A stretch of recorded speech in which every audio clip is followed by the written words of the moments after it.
अस्सलाम वालेकुम नाज़रीन। शेख ज़ुल्फ़िकार अली भुट्टे जी वरसी के हवाले से धरती टीवी न्यूज़ की ख़ुसूसी नशरियात जारी है। मां यहां जी मेज़बान साइमा वहाब। नाज़रीन मूंसां गॾु स्टूडियो में मौजूद आहिनि सीनियर सहाफ़ी फयाज़ नाइक साहब। अॼोके अहम ॾींहं के हवाले से अगर ज़िक्र कजे तो शेख ज़ुल्फ़िकार अली भुट्टे जी जंहिं फाही थी यकीनी तौर ते चई सघिजे थो त पाकिस्तान की सियासी तारीख़ में सब खां वॾो सान्यो आहे। हिकु सुकूत ढाका उन खां पोइ ज़ुल्फ़िकार अली भुट्टे जी फाही ॼण त मुल्क की सियासत जा जेके बुनियाद आहिनि उनखे लोॾे छॾियो। अॼोकी वरसी के मौक़े ते हिन ट्रांसमिशन के ज़रिए असां कोशिश कंदासीं त ज़ुल्फ़िकार अली भुट्टे जी शख़्सियत ऐं उन जे मुख़्तलिफ़ पहलुअनि ते नज़र विझूं ऐं ॻाल्हि ॿोल कंदासीं त ज़ुल्फ़िकार अली भुट्टो एक सियासी अॻवान तौर कीअं ऑपरेट कयो, पूरी दुनिया में पाकिस्तान जो नालो कीअं हुन रोशन कयो ऐं भुट्टे जेके बुनियाद विधा पाकिस्तान जी सियासत में उहे एतिरा गहरा साबित थिया। उन सॼे मामलनि ते ॻाल्हि ॿोल कंदासीं। फयाज़ नाइक साहब जी साइमा नाज़रीन यकीनी तौर ते जीअं असांजी कलीग साइमा वहाब तव्हांखे ॿुधायो पिए त अॼु 4 अप्रैल आहे ऐं 4 अप्रैल बिना कंहिं शक शुबे जे पाकिस्तान जी तारीख़ जो हिकु कारो ॾींहुं आहे। कारो ॾींहुं जे करे आहे त पाकिस्तान जो चूंडियल वज़ीर आज़म जंहिंखे कश्मीर खां कराची ताईं हिन पूरे ख़िते जा हिन पूरे मुल्क जा माण्हू जेके आहिनि बेपनाह मोहबत कंदा हुआ जंहिंसां उन अॻवान खे हिकिड़े आमिर जी रज़ामंदी जे ख़ातिर अदालतुनि जे ज़रिए क़तल करायो वियो जंहिंखे जुडिशल मर्डर चयो वञे थो पियो ऐं उहो यकीनी तौर ते पाकिस्तान जी सियासत पाकिस्तान जी रियासत ते उनजा एॾा मनफ़ी असर पिया आहिनि जो उनजो बि हिन ट्रांसमिशन में ज़िक्र कंदासूं छाकाणि त ज़ुल्फ़िकार अली भुट्टो हिकिड़ो फ़र्द न हुयो। ज़ुल्फ़िकार अली भुट्टो हिकिड़ी फिनोमेना हुई ऐं हिकु अहिड़ो पंहिंजो इंसानु हो जंहिंजे लाइ चयो वञो थो त के माण्हू तारीख़ थियनि था घायल धरती जे सीने जी अहिड़ी गहरी चीख थियनि था जा हर कंहिंखे जाॻाए थी जा दुनिया खे बदिलाए थी। ज़ुल्फ़िकार अली भुट्टो जॾहिं ताशकंद में अयूब जी आमिरत जे ख़िलाफ़ु उनखे ललकारण लाइ उतां निकितो इक़्तिदार जे ऐवाननि मां उन वक़्त खां पोइ हुन कश्मीर खां कराची ताईं पूरे मुल्क जे माण्हुनि खे इहो बावर करायो ऐं पाकिस्तान जी तारीख़ में पहिरियों दफ़ो जेका सियासत वॾनि वॾनि बंगलनि महलातुनि जे अंदरि हूंदी हुई उन सियासत खे ज़ुल्फ़िकार अली भुट्टो अवाम जे अंदरि खणी आयो। ग़रीबनि जे घिटियुनि में ग़रीबनि जे गलियुनि में ग़रीबनि जे ॻोठनि में उन्हनि जे वस्तियुनि में खणी आयो। उहा सियासत जेका जंहिंजा मामला अॻे ऐवाननि जे अंदरि बंगलनि जे अंदरि ऐं महलनि जे अंदरि तय थींदा हुआ उहा सियासत पोइ अवाम तय करणु लॻी ऐं तंहिंजे करे ई ज़ुल्फ़िकार अली भुट्टो जॾहिं पंहिंजी पार्टी जो 1968 में रखियो पए पंहिंजो बुनियाद पे रखियो उन वक़्तु हुन चयो हो त ताक़त जो सरचश्मो अवाम आहे। उन ताक़त जे सरचश्मे अवाम जे फ़ाइदे जे लाइ हुन बेपनाह क़दम खयां हुन एतिरा क़दम खयां जो तव्हां अंदाज़ो नथा करे सघो त हिकिड़ो अहिड़ो मुल्क जेको मुल्क 71 जे अंदरि हिकिड़ी जंग हाराए चुको हुजे हुनजो हिकु हिसो जेको आहे हिकिड़ो बाज़ू हुनजो कटिजी चुको हुजे उहो अधो अधु थी चुको हुजे उन वक़्तु पूरो मुल्क जेको आहे उहो हिकिड़े ज़ख़्मी हालत में हुजे मुल्क जी मईशत जेका आहे उन जो बेड़ो बिल्कुलु उॾल हुजे ऐं उन कैफ़ियत में जिते आलमी तरह ते पाकिस्तान जंग हाराइण जे करे हिकिड़ी डीमोरलाइज़ पंहिंजी सूरत हाल में हुयो उते ज़ुल्फ़िकार अली भुट्टे जेको क़यादत जो कमाल हुजे थो त अहिड़नि ॾुखियनि वक़्तनि ते ई क़यादतुनि जी ख़बर पवे थी उन पंहिंजे क़यादत जे पंहिंजो बुनियाद ते पंहिंजी क़ाबिलियत जे बुनियाद ते पंहिंजी कमिटमेंट जी बुनियाद ते पंहिंजी हुब्बुल वतनी जे बुनियाद ते पंहिंजी जेका ॾहाप जे बुनियाद ते पंहिंजी सम्झ जे बुनियाद ते पंहिंजी बहादुरी जी बुनियाद ते पंहिंजी जुरत जे बुनियाद ते जेके मुल्क जी मईशत जा मुल्क जी सियासत जा मुल्क जी आइन साज़ी जा मुल्क जी जेका आहे पंहिंजो दिफ़ा जा मुल्क जे अंदरि जेको आहे तइलीम जा मुल्क जे अंदरि रोज़गार जा ऐं आलमी सतह ते पाकिस्तान जी शनाख़्त जा जेके बुनियाद रखिया उहे यकीनी तौर ते अॼु ॾींहं ताईं जेके आहिनि असांखे उनजा समरात मिलनि था पिया। नाज़रीन उहो ज़ुल्फ़िकार अली भुट्टो जंहिंखे मुल्क टुटल हालत में मिलियो उन वक़्तु वॾी ॻाल्हि इहा आहे त 71 ताईं 47 खां 71 ताईं पाकिस्तान जो को अवामी नुमाइंदनि जो ठाहियल आइन पाकिस्तान खे न मिलियो। उहे आइन जेके मिलिया कॾहिं याहिया जो लीगल फ्रेमवर्क ऑर्डर पे मिलियो कॾहिं जेको आहे अयूब जो आइन पे मिलियो कॾहिं जेको आहे ॿियो आइन कंहिं फ़र्द जो पे मिलियो पर ज़ुल्फ़िकार अली भुट्टो हिकु आइन ॾिनो मुल्क खे 73 जो आइन जेको पाकिस्तान जे चूंडियल नुमाइंदनि इत्तफ़ाक़ राय सां पास कयो ऐं उहो आइन जेको आहे उहो आइन अॼु ॾींहं ताईं पाकिस्तान जी सलामती जो ज़ामिन आहे। तोड़े जो आमिरतुनि ज़िया जी आमिरत मुशरफ जी आमिरत उन आइन खे उन आइन खे मसख़ करण जी कोशिशि कई, पर उहो आइन में एॾी सघ हुई जो उहो आइन वरी पंहिंजी असली हालत में 18वीं तरमीम जी सूरत में सदर आसिफ अली ज़रदारी जी सूरत पंहिंजो तरफ़ां उनखे ॿीहर बहाल कयो वियो। उहो आइन अॼु ॾींहुं थी पाकिस्तान जी ज़मानत आहे जेको ज़ुल्फ़िकार अली भुट्टो ॾिनो। उन सां गॾोगॾु अॼु पाकिस्तान जी जेका सॼी मईशत हले थी पई उनजो बुनियादु रेमिटेंसिस ते आहे। रेमिटेंसिस पाकिस्तान जी मईशत मां जेकॾहिं कढी छॾिजनि त पाकिस्तान भली IMF जा कर्ज़ा हुजनि, वर्ल्ड बैंक जूं इमदादूं हुजनि, अमेरिका ऐं ॿियनि जा हुजनि, पाकिस्तान रही नथो सघे। उन रेमिटेंसिस जा बुनियादु ज़ुल्फ़िकार अली भुट्टे उन वक़्तु रखिया जॾहिं हू इक़्तिदार में आयो ऐं जॾहिं मुल्क टुटल हुयो। उन जे लाइ जो हुन पासपोर्ट आम कयो ऐं अरब मुल्कनि सां दोस्ती जे बुनियाद ते हिते अनस्किल्ड लेबर खे सऊदी अरब, दुबई, कतर, कुवैत ॿियनि मुल्कनि में मोकिले ऐं उन्हनि ज़रे मुबादला मोकिलणु शुरू कयो। ऐं उहा ई ॻाल्हि अॼु ॾींहुं ते पाकिस्तान जी मईशत जो बुनियादु आहे। उन ज़ुल्फ़िकार अली भुट्टे सम्झो पए त मुल्कनि जी तरक़ी तालीम खां सवाइ मुमकिन आहे। तंहिंजे लाइ हुन उन वक़्ती तालीम जो ॾार विछायो, स्कूलनि जा, कॉलेजनि जो ऐं उनखां अलावा यूनिवर्सिटियुनि जो ॾार विछायो। हुनखे ख़बर हुई त जेकॾहिं मुआशिरे में तालीम न थींदी, स्किल लेबर पैदा न थींदी, त असां मुआशिरे में अॻिते न वधी सघंदासूं। तंहिंजे करे ज़ुल्फ़िकार अली भुट्टे तइलीम जे ज़रिए पासपोर्ट आम करे ऐं माण्हुनि खे ॿाहिरि मोकिलण जे ज़रिए मुल्क जी मईशत खे, मुल्क जी अवाम खे जेको आहे उहो बहितरी आंदी। उन सां गॾोगॾु हुन नेशनलाइज़ेशन कई। नेशनलाइज़ेशन इन लाइ कई छाकाणि त उन वक़्तु अयूब जे दौर में सॼी मुल्क जी मईशत जेका आहे उहा 22 ख़ानदाननि जे हथ में हुई, जंहिं लाइ उन वक़्त जे इक़्तिसादी माहिरनि डॉक्टर महबूब हक़ ऐं ॿियनि चयो हो त सिर्फ़ु 22 ख़ानदान ई आहिनि जेके बैंकुनि खां वठी, सनअतुनि खां वठी ॿियनि वॾनि कारोबारनि ते कब्ज़ो कयो वेठा आहिनि। ज़ुल्फ़िकार अली भुट्टे उहे 22 ख़ानदाननि जो कब्ज़ो टोड़े मुल्क जी मईशत, मुल्क जूं सनअतूं, मुल्क जूं बैंकूं उहो अवाम जे हवाले कयूं ताकी अवाम उन मां फ़ाइदो वठणु कयो। उन सां गॾोगॾु हुन लेबर रिफॉर्म्स आंदा, लेबर यूनियन ऐं यूनियन जे अंदरि जेको उन्हनि जो बार्गेनिंग पावर वधायो, जंहिंसां इहो थियो त सनअतुनि मां जेका प्रोडक्शन थींदी हुई उन मां मज़दूर खे बि फ़ाइदो पवंदो हुयो ऐं उन जे बुनियाद ते लखें मज़दूरनि जा घर जेके आहिनि उहे बहितर थिया। लेबर कॉलोनियूं ठहियूं जंहिंजे करे उनखे घर मिलिया। उनखां अलावा उन्हनि बोनसिस जे करे ऐं उन्हनि सनअतुनि जे अंदरि जेके स्कूल, मेडिकल जूं सहूलियतूं ऐं ॿियूं जेके इहे सहूलियतूं मिलियूं, लखें ख़ानदान जी ज़िंदगियूं जेके आहिनि उहे बहितर ऐं बहितरीन वधियूं। ईअं ॿियूं केतिरियूं ई शयूं आहिनि ज़ुल्फ़िकार अली भुट्टे जे उन दौर जूं, जीअं चयो आहे त प्रेम तुंहिंजा पार कहिड़ा चई कहिड़ा चवां।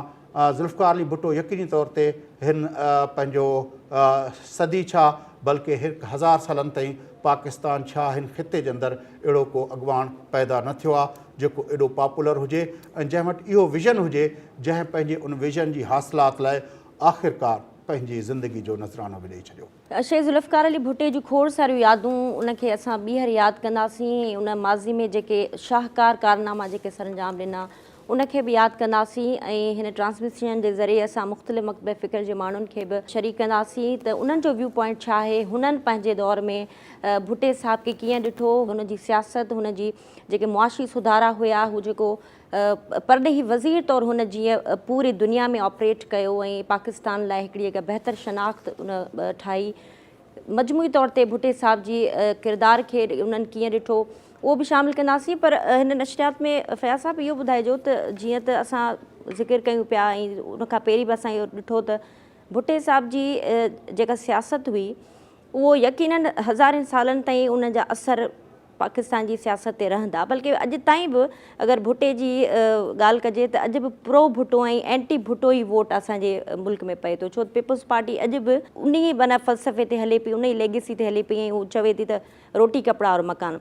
तव्हांखे लॻे थो त भुट्टे जो जेको हेतिरनि वॾनि कारनामनि में हिकिड़ो जेको यूनिक तव्हांखे छा थो लॻे त भुट्टे साहब उन जे करे ई घणो फेमस थियो? 3 ॻाल्हियूं जेके आहिनि उहे उनजी शख़्सियत जो, उनजी सॼी जेका हिकिड़ी शख़्सियत जो फॉर्मेशन आहे उनजो बुनियादु हुओ। भुट्टो इंतिहा दर्जे जो नेशनलिस्ट हुयो, हुब्बुल वतन हुयो। नेशनलिस्ट माना हुब्बुल वतन। हुब्बुल वतनी भुट्टे साहब जे रग रग में समायल हो ऐं हुब्बुल वतनी जो तसवुर हुन वटि इहो हूंदो हुओ त मुल्क जी मजमूई तौर ते शनाख़्त उहो थिए, पर उनजो लाभ जेको आहे न, उन मुल्क जी जेका तरक़ी थिए, मुल्क जो जेको नालो रोशन थिए, उनमें अवाम जो हिसो, अवाम जी तरक़ी उनमें लाज़मी शामिल हुजे। तंहिंजे लाइ ओरियाना फ्लाची जेको इंटरव्यू कयो ज़ुल्फ़िकार अली फ्रेंच जेका पंहिंजो हिस्टोरियन आहे, काफ़ी वॾनि तारीख़ साज़ पंहिंजो शख़्सियतनि जा इंटरव्यू कया आहिनि, उनजो किताबु आहे इंटरव्यू विद हिस्ट्री। हू उनमें लिखे थी त भुट्टो साहब अजीब क़िस्म जो माण्हू हुयो जो कॾहिं कॾहिं जॾहिं हू वॾनि पंहिंजे जागीरदारनि जे अंदरि वेंदो हुयो त उहो उन्हनि जे मथां ईअं हावी हूंदो हुयो ॼण त उन्हनि खां वॾो जागीरदार आहे। पर जॾहिं अवाम में वेंदो हुयो त उहो एॾो नरम हूंदो हुयो ऐं हुनजे माण्हुनि जा ॾुख ॾिसी हुनजी अखियुनि में बाक़ाइदा ॻोढ़ा तरींदा हुया। हुनखे अवाम जे हर तकलीफ़ जो अहसासु भुट्टे खे पिन कंदो हुयो ज़ुल्फ़िकार अली भुट्टो। त मां उनजी जेको हुबुल वतनी हुई उहा सिर्फ़ु इहा न हुई त मुल्क जो ईअं वॾे पैमाने ते नालो हुजे, पर हुबुल वतनी जो हुन वटि तस्वुर इहो हो त मुल्क जे ग़रीब माण्हुनि जो उनमें पार्टिसिपेशन हुजे, हिकिड़ी उनजे अंदरि इहा हुई।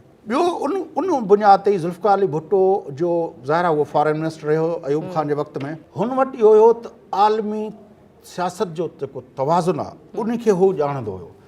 हुन वटि हालांकि मां कॾहिं कॾहिं सोचींदो आहियां, हैरान थी वेंदो आहियां त हिकिड़ो मुल्क जेको ताज़ो जंग मां हाराए निकिरे ऐं उनजी मईशत हेठि किरी पई हुजे, उन मुल्क जो वज़ीर आज़म वरी पंहिंजो आलमी ताक़तुनि जे विच में का अहिड़ी पंहिंजो पाण ताक़त थी उभरण जी ख़्वाहिश रखे ऐं कोशिशि करे।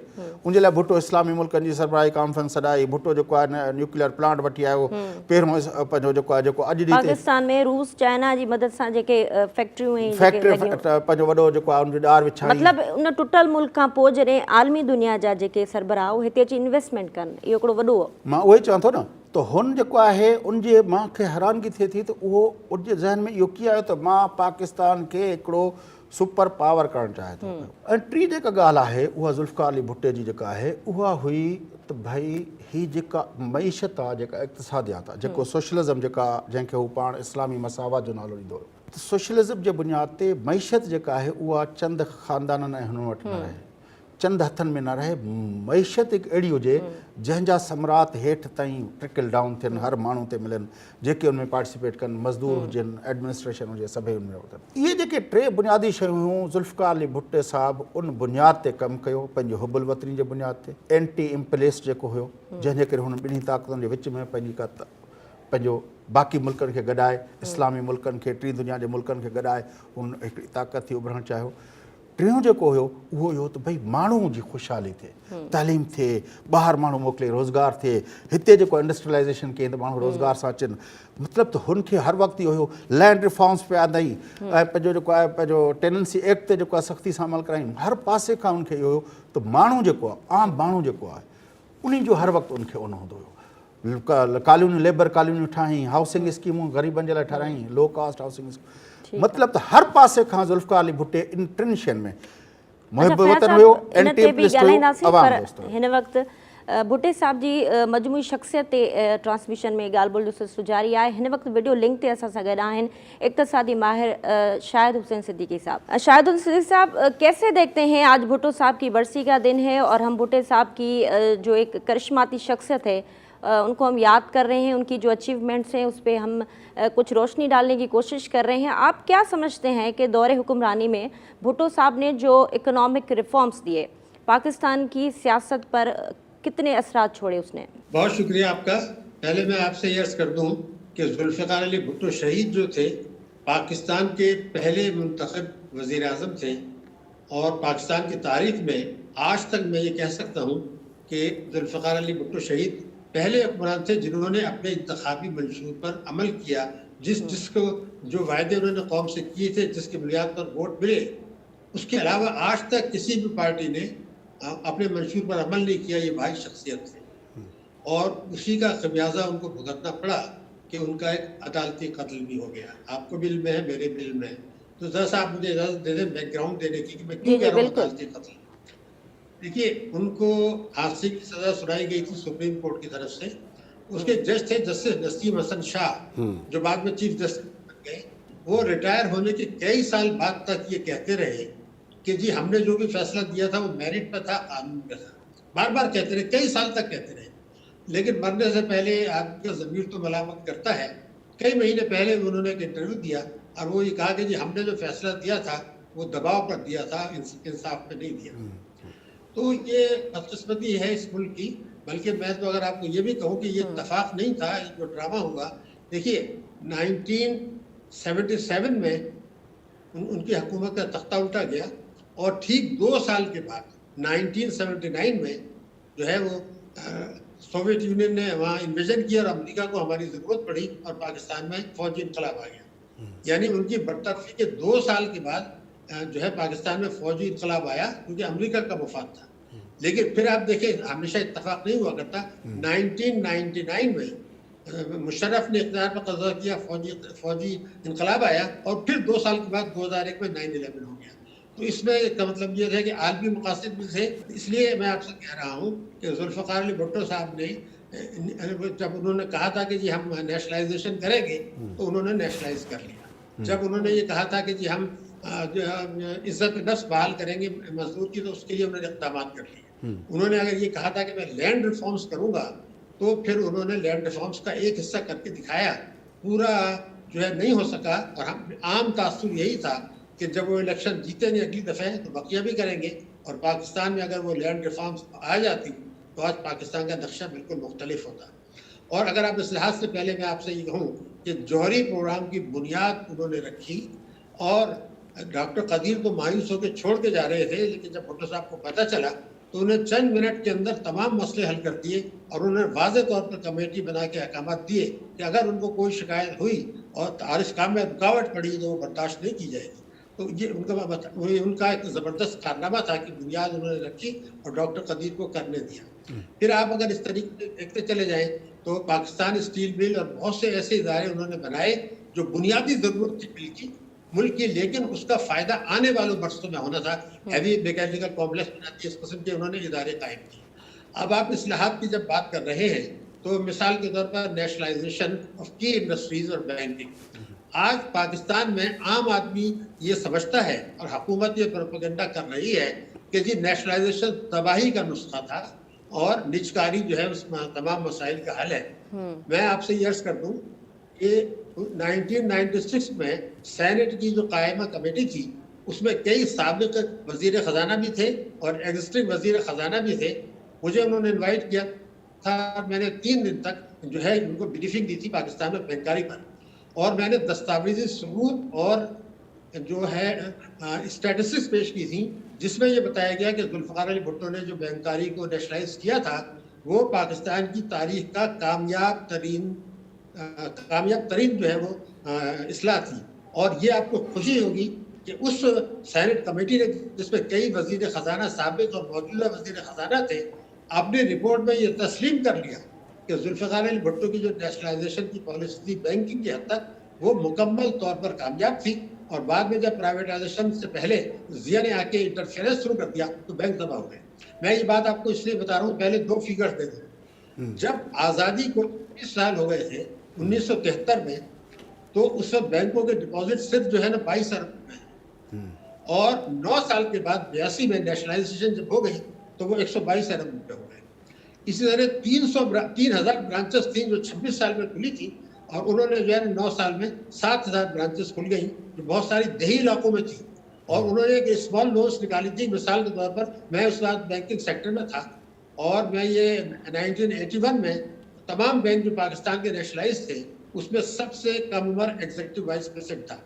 हमें ये इंस्ट्रक्शंस आई थी, मुबश्शिर हसन साहब ने दी थी जिस दिन नेशनलाइजेशन हुआ, कि आपने कोई सिफारिश नहीं माननी, और अगर आपने मान ली तो फिर आपको जवाब देना पड़ेगा। हमारी इंस्ट्रक्शंस ये हैं कि बैंक अपने फैसले करें नेशनलाइजेशन के बाद। तो आपको मैं रिकॉर्ड में बता रहा हूँ कि एक वफाकी वजीर ने एक पीएम रखने की सिफारिश की, मैंने उसको रिजेक्ट कर दिया, कहा तो नहीं, हम नहीं कर सकते, क्योंकि हमें जो है उनके जो वजीर ख़जाना थे डॉक्टर मुबश्शिर हसन, उन्होंने बिल्कुल वाज़ेह कर दिया था, कहा कि जुल्फ़िकार अली भुट्टो साहब का हुक्म है कि इसको कामयाब करना है और उसमें कोई मुदाखलत नहीं होगी, ये वाज़ेह था। दूसरा, बैंकों को उन्होंने अहकामात दिए कि आप छोटे छोटे कर्जे दें किसानों को 2000-3000, और उसमें ये कहा था कि अगर आपको उसमें नुकसान होता है तो हुकूमत 50% नुकसान पूरा करेगी। मतलब ये था कि आप कर्ज देने में रुकावटें ना डालें, और साथ में ये भी कह दिया कि ये हदफ है आपका, इसलिए आपने गरीबों को कर्जे देने हैं, और अगर आपने इतने नहीं दिए तो जुर्माना होगा। अब देखिए, एक तरफ जुर्माना अगर नहीं किए और अगर नुकसान हुआ तो होगा। आज हमारे मुल्क में जो है, मैं आपको बताऊं कि 70,000 खानदान हैं जिन्होंने 7,000 अरब रुपए के कर्जे लिए हुए हैं, जो तमाम कर्जे जो पाकिस्तान में हैं उसका 88% है। और एक वो दौर था कि उन्होंने छोटे छोटे कर्जों की स्कीम बना दी। تو میں جو چیز آپ کو بتانے کی کوشش کر رہا ہوں، وہ جو 4000 برانچز کھولی وہ دیہی علاقوں میں کھولی تاکہ کسان کے دروازے پر جو چھوٹے چھوٹے کاروبار کرتے ہیں ان کے دروازے پر جائے. اور ہم یہ کرتے تھے کہ گاؤں میں جاتے تھے اور جا کے چرپائی پر بیٹھ جاتے تھے، اس سے کہتے بھائی آپ کی کیا ضروریات ہیں، کیا فارمیلٹیز ہیں، کر لیں. مطلب یہ تھا کہ غریب آدمی کو فائدہ پہنچے، اور یہ انہوں نے عملی طور پر کر کے دکھایا. کچھ غلطیاں ہوئیں، جیسے مثال کے طور پر رائس ہسکنگ ملز کو کر لیا، وہ چھوٹا چھوٹا تھا، تو بعد میں اس قسم کے کاٹن جننگ فیکٹریز کو کر لیے. بعد میں جب یہ غلطی کا احساس ہوا، انہوں نے کوئی شرمندگی محسوس نہیں کی، اس پروسیس کو ریورس کر دیا. مقصد یہ تھا کہ آپ اگر ان اصلاحات کے نتیجے میں اگر آپ سے یہ کہوں کہ یہ اصلاحات اس وقت کی گئی تھی جبکہ ہم مشرقی پاکستان ہمارا علیحدہ ہو چکا تھا، ہمارے فوجی قید میں تھے. مغربی پاکستان جو تھا اس میں مایوسی اور بددلی تھی، مستقبل کے سلسلے میں مایوسی تھی، اور لوگ یہ کہہ رہے تھے کہ جی امریکہ نے بچا لیا ویسٹ پاکستان کو، مگر ورنہ یہ بھی خدا نخواستہ چلا جاتا. انہوں نے نہ صرف یہ کہ قوم کا وقار بحال کیا، ان قیدیوں کو واپس لائے اور ایک سربراہ کانفرنس مسلمانوں کی کر لی جس میں تمام سربراہ مملکت آ گئے اور پاکستان کا وہ امیج جو تباہ ہو گیا تھا اس کو ریسٹور کیا. میرا کہنا یہ تھا کہ اپنی معیشت کی اگر آپ بات کریں تو جھٹکا یہ لگا کہ جب مشرقی پاکستان الگ ہوا، میں بہت بڑی آپ کو بات بتا رہا ہوں، تو 50% جو مغربی پاکستان کی تجارت تھی یعنی ایکسپورٹ تھی وہ بنگال کو تھی، وہ ختم ہو گئی. تو اس کے باوجود انہوں نے ٹریڈ جو ہے وہ بحال کی، ایکسپورٹ ہوا. ہماری معیشت پہلے 2 سال ان کے ریکارڈ پر ہے، پچھلے سالوں کے مقابلے میں شرح نمو بہتر ہوئی اور غریب کو قرضے ملے، عزت نفس بحال ہوئی. البتہ پھر آپ نے دیکھا کہ 73 میں کچھ بیڈ لک بھی ہوتی ہے. آپ کا اس علم میں ہے کہ 73 میں جو ہے تیل کے مسئلے پر عالمی منڈی میں تیل کی قیمتیں بے تحاشا بڑھ، ہم لوگ امپورٹڈ کنٹری کرتے تھے، اس کا بھی جھٹکا سنبھالا گیا. تو بنیادی چیز یہ کہ عزم تھا. ڈاکٹر صاحب آپ نے بات کی اسلامی سربراہی کانفرنس کی، اس کے ساتھ ساتھ بھٹو صاحب نے جو پاسپورٹ عام کیا اور بہت سارے ہمارے اسکلڈ اور ان اسکلڈ لیبر کے جو تھے وہ مڈل ایسٹ کے اندر گئی، جو آج بھی ہماری ریمیٹنسز کا بہت بڑا حصہ وہاں سے آتا ہے. اس فیصلے کو آپ معیشت کے اوپر امپیکٹ کے حوالے سے کس طرح دیکھیں گے؟ دیکھیے، جب پہلی چیز تو یہ تھی کہ جب سربراہ کانفرنس ہوئی اور جس میں اچھا ان کو ریسیپشن ملا اور ان کے ذہن میں بالکل واضح تھا کہ اس کانفرنس کے کیا کیا مقاصد ہیں. تو مشرقی وسطیٰ میں اس زمانے میں جو ہے وہ تیل ویل بال نکل رہا تھا، وہاں پہ ضرورت تھی. انہوں نے ایسے تعلقات رکھے کہ انہوں نے پاکستانیوں کو یہاں سے جاب ملے اور ریمیٹنس کا سلسلہ شروع ہوا. آج اگر میں آپ کو یہ بتاؤں کہ ہماری اس سال کی ایکسپورٹ ہے $28 ارب، اس میں تقریباً 44% یعنی آدھی سے کچھ کم یہ آپ کے جو ہے یو اے ای اور سعودی عربیہ سے آتے ہیں، گلف کنٹریز اس کے علاوہ ہیں. تو بڑا حصہ جو ہے وہ آج جس پر ہماری معیشت چل رہی ہے، وہ میں اس لیے کہہ رہا ہوں کہ میرا واحد ملک ہے شاید اس خطے میں جس کی جو ریمیٹنسز ہیں وہ زیادہ ہیں اور برآمدات کم ہیں. بالکل الٹا ہے. تو اس لیے کہ وہ ایک بنیاد پڑ گئی تھی اور اس کے بعد جو حکومتیں آئیں انہوں نے برآمدات بڑھانے یا کاسٹ آف پروڈکشن کو کم کرنے کے بجائے ہمارے یہ ہوا کہ طاقتور طبقے، آج کل جو کچھ ہو رہا ہے، پچھلے برسوں میں جو کچھ ہوا وہ یہ تھا کہ طاقتور طبقوں کو برات دی جائیں، مافیا کو برات دی جائیں، کارٹلس کو برات دی جائیں اور بوجھ عوام پر ڈالتا چلا جائے. یہ جو تباہ کن پالیسی آئی اس کی وجہ سے ہم نے دیکھا کہ ہمارا جو تھا روزگار کے مواقع کم میسر آئے، برآمدات ہماری آج بھی 2011 سے نیچے ہیں اور غربت بڑھ رہی ہے، بے روزگاری بڑھ رہی ہے اور ٹیکس چوری ہو رہی ہے، ایمنسٹی دی جا رہی ہے. تو اس میں تو یہ کہ ایسا لگتا ہے کہ ہم استعماری مقاصد کے پورے کر رہے ہیں. اور میں اگر آج کا آپ کمپیریزن میں بتاؤں کہ ٹرانسپیرنسی انٹرنیشنل کی رپورٹ اس سال کی وہ کیا کہتی ہیں، وہ یہ کہتے ہیں کہ کچھ ایسے ممالک ہیں جو کہ وبا کے دوران بھی، کووڈ-19 کے درمیان بھی جو فیصلے کر رہے ہیں، اقتدار میں جو لوگ ہیں وہ اپنے مفاد میں کر رہے ہیں اور جو طاقتور طبقے ہیں ان کے مفاد میں کر رہے ہیں، اور نقصان اس کو ہو رہا ہے جو کہ کووڈ-19 سے متاثرین ہے. یہ بالکل صحیح بات ہے. پھر سیاست میں پیسہ نے کہا ہے کہ سیاست میں پیسہ آ گیا ہے. تو میرا کہنا یہ تھا کہ جو تباہی بربادی سسٹم تباہ ہو گیا، اور میں پھر کہہ رہا ہوں ایسٹ پاکستان کی علیحدگی کے بعد جو معیشت کی شرح نمو پاکستان کی اگلے 2 برسوں میں تھی وہ اس سے بہتر تھی جو پچھلے برسوں میں. یہ ریکارڈ پر ہے، آپ پرانی اسٹیٹ بینک کو رپورٹ نکال لیں تو معیشت ٹھیک سمت میں جا رہی تھی.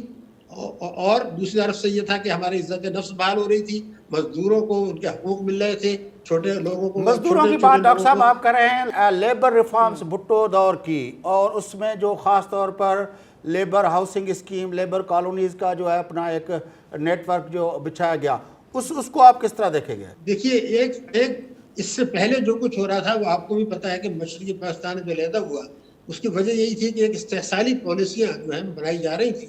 ایک ٹوٹل بالکل مختلف جو 1950 کے بعد سے 1973 تک جو پالیسیاں تھیں اس کو بالکل الٹنا تھا, یعنی اس سے ماضی سے پورا رشتہ توڑنا تھا. وہ رشتہ اس وقت توڑنا تھا جبکہ آدھا ملک الگ ہو گیا ہے, تو ایک بنیاد ڈالنی شروع کی تھی, اس میں کچھ پیش رفت ہو ہی رہی تھی, اور عام بالکل واضح طور پہ ہمیں نظر آ رہا تھا کہ جو کہ اگلے الیکشنز میں کے بعد اگر وہ دوبارہ منتخب ہو جاتے تو لینڈ ریفارمز بھی اور یہ جو دوسرے ریفارمز جس انہوں نے بنیاد ڈالی تھی, اور یہ جو انہوں نے اسٹیل بل وغیرہ کی بنیاد ڈالی تھی, ان کے سب کے ثمرات آنے تھے. لیکن 2-3 سال کے بعد جو طاقتور طبقے تھے وہ میدان میں آ گئے, اپنا پیسہ باہر لے جانے لگے, ہنگامے شروع ہو گئے, اور آپ کو پتہ ہی ہے کہ کن لوگوں نے جو ہے اپوزیشن کو متحد کرا کے, اور یہ ریکارڈ پر ہے, کوثر نیازی کی آپ پڑھ لیں کہ جس معاہدہ ہو چکا تھا ان کے ساتھ کہ وہ الیکشنز میں جو مطالبات تھے وہ مان لیے. پروفیسر غفور صاحب یہ اعتراف کر چکے ہیں کئی مرتبہ, میرے ساتھ بھی اس کا ایک انٹرویو ہوا تھا, اس میں اس نے اعتراف کیا تھا کہ معاہدہ ہو چکا تھا. جی, اور میں یہ بات کر رہا ہوں کہ یہ محب وطن ایک اور ایک دوسرے یہ کہ ملک کے مفاد میں انہوں نے ان لوگوں اپوزیشن کے مطالبات مان کے, مقصد یہ تھا کہ ملک میں کنٹینیوٹی رہے. اور یہ جیسے آپ نے کہا غفور صاحب سے میرا خود پرسنلی ڈسکشن ہوا تھا, اور وہ بالکل کنفرم کرتے ہیں کہ جی ہمارے تو بس دستخط ہونے بات رہ گئی تھی, اور رات کو ایک شب خون مارا گیا. میں نے جیسے کہا کہ جب کوئی بڑا بات ہونے والی ہوتی ہے تو 2 سال میں پاکستان میں تبدیلی آ جاتی ہے, جیسے 77 اور 79 کا بتایا, سوویت انویژن, اور 99 2000 کا بتایا. تو استعماری مقاصد میں تھے, پاکستان کے طاقتور طبقوں کے مفاد میں تھے. انہوں نے ایک ایسی شخصیت جو اس ملک کو ترقی کی طرف لے جا رہی تھی, عزت نفس بحال کر رہی تھی, غریب کی حالت بہتر بنا رہی تھی, اس کو جھٹکا مارا, اور اس کے بعد سے ہم اس سے سنبھل نہیں سکے. اور جیسے میں نے کہا اس کے بعد کسی پارٹی نے وہ جو الیکشن مینیفیسٹو ہے اس کو دیکھنے کی ضرورت ہی محسوس نہیں کی, اور بلکہ بہت ساری اصلاحات کو ریورس کر دیا. جیسے آپ نے دیکھا کہ بینکوں کو نجکاری کر دی, اور بڑی بڑی ہماری بینک غیر ملکیوں کے ہاتھ چلی گئی. حالانکہ اس زمانے میں عام خیال یہ تھا کہ ہم غیر ملکیوں کو 3 سے زیادہ برانچز کھولنے کی اجازت نہیں دیتے تھے پاکستان. اگر کوئی غیر ملکی بینک ہے 3 برانچز کھول لے سوائے گرینڈیز بینک کے. اب یہ ہوا کہ کئی ہزار برانچز والوں کو ہم نے غیر ملکیوں کو دے دیا. اب آپ نے اپنی پالیسی جب غیر ملکیوں کو دے دی, حکومت کی پالیسی وہ کہاں مانیں گے؟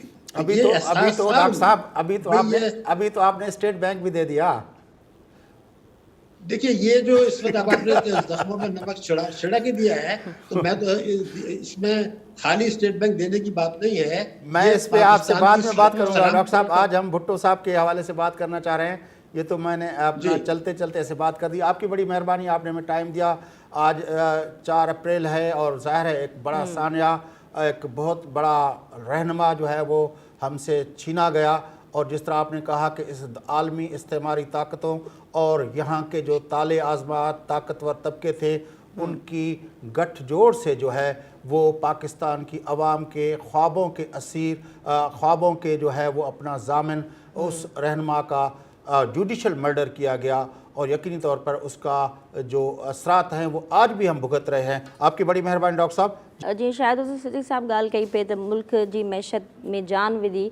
भुट्टे साहब जेके इस्लाहत आंदियूं ऐं मुल्क जी इकोनॉमी जेका आहे उन में जान आई. ॿी जेका ॻाल्हि कई शाहिद हुसैन साहब त जीअं स्टेट बैंक जो तव्हां ज़िक्र कयो, कंपेरेटिवली हिन वक्त जी सिचुएशन खे अगरि तव्हां माज़ी जी हुकूमत सां भेटियो ऐं उन वक़्तु जेके मुआशी इस्लाहत हुयूं, केतिरो फ़र्क़ु, केतिरो गैप आहे, या तव्हां सम्झो था त हुकुमराननि जी प्रायोरिटी न आहे त अवाम ताईं उन सॼी इकोनॉमी जो सम्राट वञे? जो वॾो जेको डॉक्टर साहब बि चयो त तव्हां छेड़ियो आहे त मूंखे ॻाल्हाइण जो, पर मां डॉक्टर साहब खे बि ॻाल्हाइण लाइ ॾिनो, छाकाणि अॼोको ॾींहुं जेका ट्रांसमिशन आहे उहो ज़ुल्फ़िकार अली भुट्टे साहब जी आहे. अॼु जे ॻाल्हियूं असां भुट्टो साहब ते रखंदासूं, छाकाणि त यकीनी तौर ते बिना कंहिं शक शुबे जे पाकिस्तान जे अंदरि जेकॾहिं उहा कंटिन्यूटी रहे हा, भुट्टे साहब खे भली हो सियासी तरह ते वोटनि जे थ्रू जेकॾहिं हू शिकस्त ॾेई सघनि हा या रोके सघनि हा, उहो हुननि जे वस में कोन हो. न आलमी ताक़तुनि जे वस में हो, न को हितां जे जेको आहे पंहिंजो ॻेझू ऐं ताक़तवर तबक़नि जे वस में हो. तंहिंजे लाइ हुननि इहा गठजोड़ करे इहो असां सां कयो. जेकॾहिं उहो हुजे हा जेको पाण ॻाल्हायोसीं पिया इन सॼे हिन जे अंदरि जेका गुफ़्तगू आहे मुहिब हुब्बुल वतनी अवाम दोस्ती ऐं एंटी इम्पीरियलिज़म इहे टे जेके शयूं हुयूं उहे ज़ुल्फ़िकार अली भुट्टे जी शख़्सियत जूं असास हुयूं ऐं जॾहिं क़यादत जे अंदरि इहे टे शयूं हुजनि त पोइ सम्झो त मुल्क ई तरक़ी कंदा ऐं पाकिस्तान टेक ऑफ कयो ऐं हुननि असांजो जेको आहे बिल्कुलु उहो करे छॾियो अख़्ताम आणे छॾियो तंहिंखां सवाइ भुट्टे साहिब जी जीअं त मुख़्तलिफ़ पहलुनि ते पाण ॻाल्हि ॿोल कयूं पिया फॉरेन पॉलिसी खे कीअं तव्हां जेका ॻाल्हि कई फॉरेन पॉलिसी जा एक्सपर्ट पाण सां आहिनि पाण हुन सां गुफ़्तगू कंदासीं जॾहिं फॉरेन मिनिस्टर हो तॾहिं हुन उन वक़्तु चीन सां हिकिड़ा बुनियादी तालुकात इस्तवार कया हुआ ऐं अॼु जेको हीउ तव्हां ॾिसो पिया सीपेक ऐं चीन हमारा आसमाननि खां ऊची जेका असांजी दोस्ती ऐं समुंड खां गहरी जेका हुनजा पाड़ूं इहे सभु जेका गुफ़्तगू असांजी थिए पई इन जा बुनियाद ज़ुल्फ़िकार अली भुट्टे रखिया हुआ ज़ुल्फ़िकार अली भुट्टो जीअं मूं तव्हांखे चयो त एंटी इम्पीरियलिस्ट हुयो हुन ॾिठो त भई हेॾां सोवियत यूनियन इम्पीरियलिस्ट फोर्स थी पियो उभिरे हेॾां जेको आहे पंहिंजो हीउ अमेरिका त उअं ई इम्पीरियलिस्ट फोर्स हो उनजे विच में हुन जेको आहे पंहिंजो रस्तो कढण जी जेका टीं दुनिया जी जेका ॻाल्हि पिया कईसीं उन बुनियाद ते हुन चीन सां तालुकात रखिया नंबर 1 उन सां गॾोगॾु जेका इस्लामी मुल्कनि जी सरबराही कॉन्फ्रेंस जो ज़िक्र तव्हांखे हर हुन में मिलंदो बिल्कुलु उन वक़्तु भुट्टो साहिबु माना ईअं खणी सम्झो त इस्लामी मुल्कनि जो लीडर अहिड़ो मुल्क जेको शिकस्त खाधल हुजे जंहिंजी मैशियत कुझु न हुजे उहो वरी पूरी इस्लामी मुल्कनि जो सरबराह थी वञे इहो उनजो वॾो कारनामो हुयो फॉरेन पॉलिसी जो इहा ज़ुल्फ़िकार अली भुट्टो जी फॉरेन पॉलिसी जी अखि हुई जंहिंजे बुनियाद ते हुन अयूब खे चयो त ताशकंद मुआहिदो न कर अयूब ख़ान कयो त उनखां पोइ ज़ुल्फ़िकार अली भुट्टे उनखे उते इख़्तिलाफ़ रखी जेको कयो उनखां पोइ ज़ुल्फ़िकार अली भुट्टे जी फॉरेन पॉलिसी जी ॾाहप्ता इन मां कयो त 50 साल पहिरें 42 साल त थी विया आहिनि भुट्टे साहिब खे शहीद थिए अञा बि 60 साल पहिरें अयूब जे ॾींहंनि में भुट्टे साहिबु सम्झो पए त जेका नई सदी आहे उहा चीन जी सदी आहे उन वक़्तु चीन अञा को एॾो वॾो इक़्तिसादी एॾो हो कोन हुयो उन वक़्तु चीन को दुनिया जो इक़्तिसादी पावर कोन हुयो दुनिया अञा चीन अञा गुरबत में हुयो अञा त डेंग ज़ियाओपिंग आयो कोन हो जंहिंजे करे इक़्तिसादी रिफॉर्म्स थिया ऐं पोइ जेका इहा चीन तरक़ी कई अञा उन वक़्तु कामरेड माओ ज़ेतुंग ऐं चू एन लाई जो दौरु हुयो माओ जे दौर में चीन ग़रीब चीन हो उन ग़रीब चीन खे तमामु पूरे दुनिया जे तमामु घटि माण्हुनि पे ॾिठो त हीउ चीन जेको आहे नेक्स्ट सदी में हेॾो वॾो जाइंट एम्पायर थींदो तमामु 2-4 माण्हू हूंदा पूरी दुनिया में शायदि जेके उनखे सम्झंदा हुआ Zulfikar Ali Bhutto was one of them उहो हुनजे फॉरेन पॉलिसी ऐं दुनिया जे आलमी सियासत खे सम्झण जो हुनजो ॾांहुं हुयो जेको हुन ॾिनो त हीउ मुल्क आहे जेको नेक्स्ट सदी हिन मुल्क जी सदी सॾबी उनजे करे हुन तालुकात उते अहिड़ो ॿिज पोखियो जेको अॼु तनावर दरख़्त थियो आहे उहो भले हुकूमत जंहिंजी बि हुजे चीन असांजो दोस्त आहे जंग 65 जी हुजे जंग 71 जी हुजे जंग कारगिल जी हुजे जंहिं बि हुजे चीन असांजो दोस्त आहे इहा सॼी जेका सूरत हाल आहे इन मतिलबु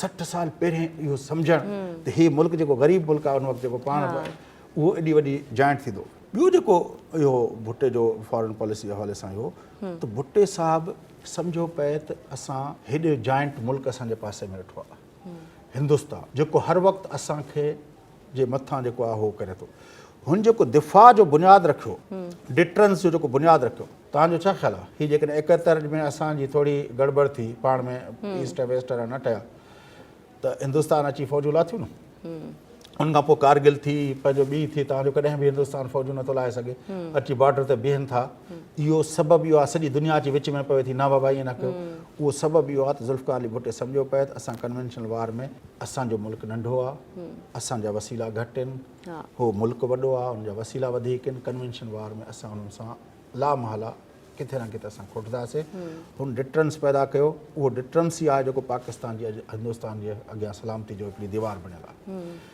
पाकिस्तान जे दिफ़ा जी खे नाक़ाबिल शिकस्त बनाइण जो जेको कमु हुयो हालांकि उन ॻाल्हि ते तमामु घणा मूंखे बि हुन ते ऑब्ज़र्वेशन आहिनि काफ़ी वॾा जेके आहिनि पंहिंजो माहिर जेके आहिनि उहे हुन ते एतिराज़ कनि था त हिकिड़ो ग़रीब मुल्क उहो इक़्तिसादी पावर थिए उहो जापान वटि जेको आहे एटमी पावर न आहे त उहो इक़्तिसादी पावर ठाहे माण्हुनि वटि घणा आर्ग्यूमेंट आहिनि पर जॾहिं तव्हांजे मुल्क में हिकिड़ो पाड़े में हिकिड़ो अहिड़ो मुल्क वेठो हुजे जेको हर वक़्तु तव्हांजे ख़िलाफ़ु कमु कंदो रहे त उन वक़्तु तव्हांखे हिकिड़ो मज़बूत दिफ़ा खपे भुट्टे साहिबु सम्झो पए त दिफ़ा जो हिकिड़ो ई तरीक़ो आहे ऐं हुन डिटरेंस जेको हुनजो मशहूरु जुमिलो आहे 1000 सालनि ताईं गाह खाईंदासीं पर बम ठाहींदासीं। जो मक़सदु इहो छाकाणि त हू जेको 71 जो विरहाङो हुयो न बांग्लादेश जो, ऐं उनमें जेका असांजे मुल्क जे मजमूई तौर ते जेको डीमोरलाइज़ेशन थी, असांजा हेतिरा हज़ारे माण्हू जेके आहिनि उहे फ़ौजी ऐं पंहिंजो सिविलियंस क़ैद में अची विया दुश्मन वटि, उन भुट्टे साहब खे गहरो घाव ॾिनो, जंहिंजे करे उहो बिल्कुलु इन में हुयो त असांखे पंहिंजो दिफ़ा खे हर हाल में उन लेवल ते मज़बूत करिणो आहे जिते दुश्मन असांजे अखि न खणी सघे, ऐं उहो हुन करे बिल्कुलु यकीनी तौर ते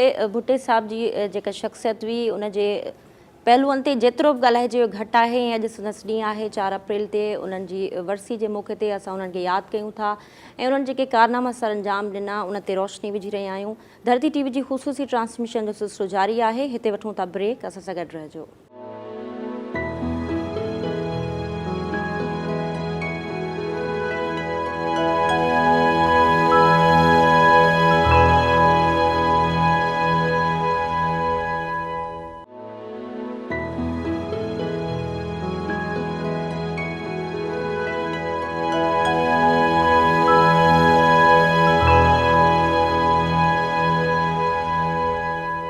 वेलकम बैक नाज़रीन, धरती टीवी न्यूज़ जी ख़ुसूसी नशरियात जारी आहे। 4 अप्रैल शेख ज़ुल्फ़िकार अली भुट्टो जी वरसी जे हवाले सां अॼु असां ॻाल्हि ॿोल करे रहिया आहियूं। ऐं अॼोकी नशरियात में शेख ज़ुल्फ़िकार अली भुट्टे जी शख़्सियत जे मुख़्तलिफ़ पहलुअनि ते ॻाल्हि ॿोल कयूं पिया। हिन वक़्तु असां ॻाल्हि ॿोल कंदासीं शेख ज़ुल्फ़िकार अली भुट्टे पंहिंजे इक़्तिदारी दौर में हुकुमरानी दौर में कहिड़ियूं अहिड़ियूं परॾेही पॉलिसियूं अख़्तियार कयूं जंहिंसां पूरी दुनिया में पाकिस्तान जी साख बहाल थी। इन हवाले सां ॻाल्हाइण लाइ असां सां वीडियो लिंक ते मौजूदु आहे फॉरेन पॉलिसी एनालिस्ट आहिनि ज़फ़रुल्ला शेख साहब। शेख साहब, वरी महिरबानी तव्हां धरती टीवी न्यूज़ खे पंहिंजो क़ीमती वक़्तु ॾिनो। अॼु भुट्टे साहब जी वरसी जे हवाले सां ख़ुसूसी नशरियात असांजी हलंदड़ आहे, उन्हनि जूं सारियूं यादि कयूं पिया ऐं तव्हां खां इहो पुछणु चाहींदासीं त भुट्टे साहब पंहिंजे दौर में जेका परॾेही पॉलिसी ॾिनी उनखे तव्हां कीअं ॾिठो ऐं मजमूई तौर ते जॾहिं मुल्क टुटो उन खां पोइ पूरी दुनिया में पाकिस्तान जी जेका साख हुई उहा एतिरी मुतासिर थी, उनखे ॿीहर बहाल करण लाइ जेके इनिशिएटिव्स भुट्टे साहब वरिता उन्हनि खे कीअं था ॾिसो? जॾहिं मां फॉरेन सर्विस में आयुसि 1974 में त भुट्टो उन वक़्तु पावर ऐं मां मूंखे इहा बि आहे त जॾहिं मां ट्रेनिंग में हुयुसि अकेडमी में 74 में त इस्लामिक समिट कराई हुई भुट्टे साहब, मुस्लिम कंट्री मुस्लिम जेके हुया heads of state and government, उहा बि उन में मुंहिंजी ड्यूटी लॻी हुई। भुट्टे साहब जूं त हाणे जेतिरियूं ॻाल्हियूं कजनि तमामु घटि आहिनि। भुट्टे साहब जहिड़ो लीडर तमामु जेको आहे घटि मुल्कनि खे मिलियो आहे।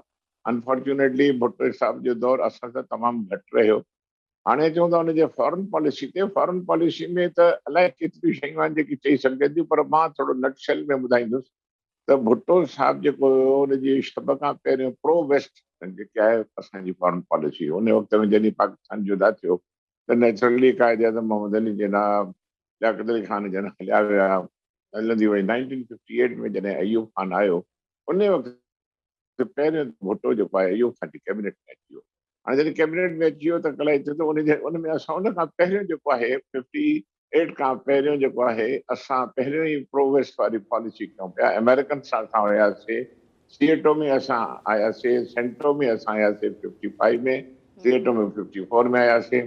ऐं अयूब खान जो दौरु उहो हुयो जंहिंमें भुट्टो साहब पाण हुयो ऐं इहो तमामु सुनहरी दौरु हो पाकिस्तान ऐं अमेरिका जे रिलेशनशिप जो। ऐं असांजी फॉरेन पॉलिसी तमामु कामयाबु हुई, हद खां वधीक। असांजूं फोर्सिस बि ॾाढियूं माशाल्लाह स्ट्रॉन्ग हुयूं, हद खां वधीक। ऐं भुट्टो साहब प्रो वेस्ट हिन में फ़ाइदे में हो। पोइ हिकिड़ी कलाबाज़ी आई फॉरेन पॉलिसी में, ताशकंद डिक्लेरेशन आई, तव्हां ॿुधो ज़रूरु हूंदो।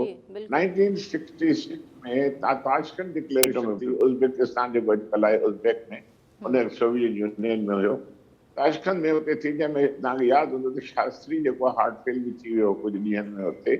उन ते भुट्टे साहब जेको आहे डिफरेंट जेको आहे रखियो व्यू पॉइंट, ऐं उते अयूब खान ऐं भुट्टे साहब जो आपस में पाण में जेको आहे थोरो घणो उहो जेको आहे हिकिड़ी थींदी आहे न, झेड़ो त पंहिंजी जाइ ते आहे पर तमामु वॾी हिकिड़ी डिफरेंस ऑफ ओपिनियन।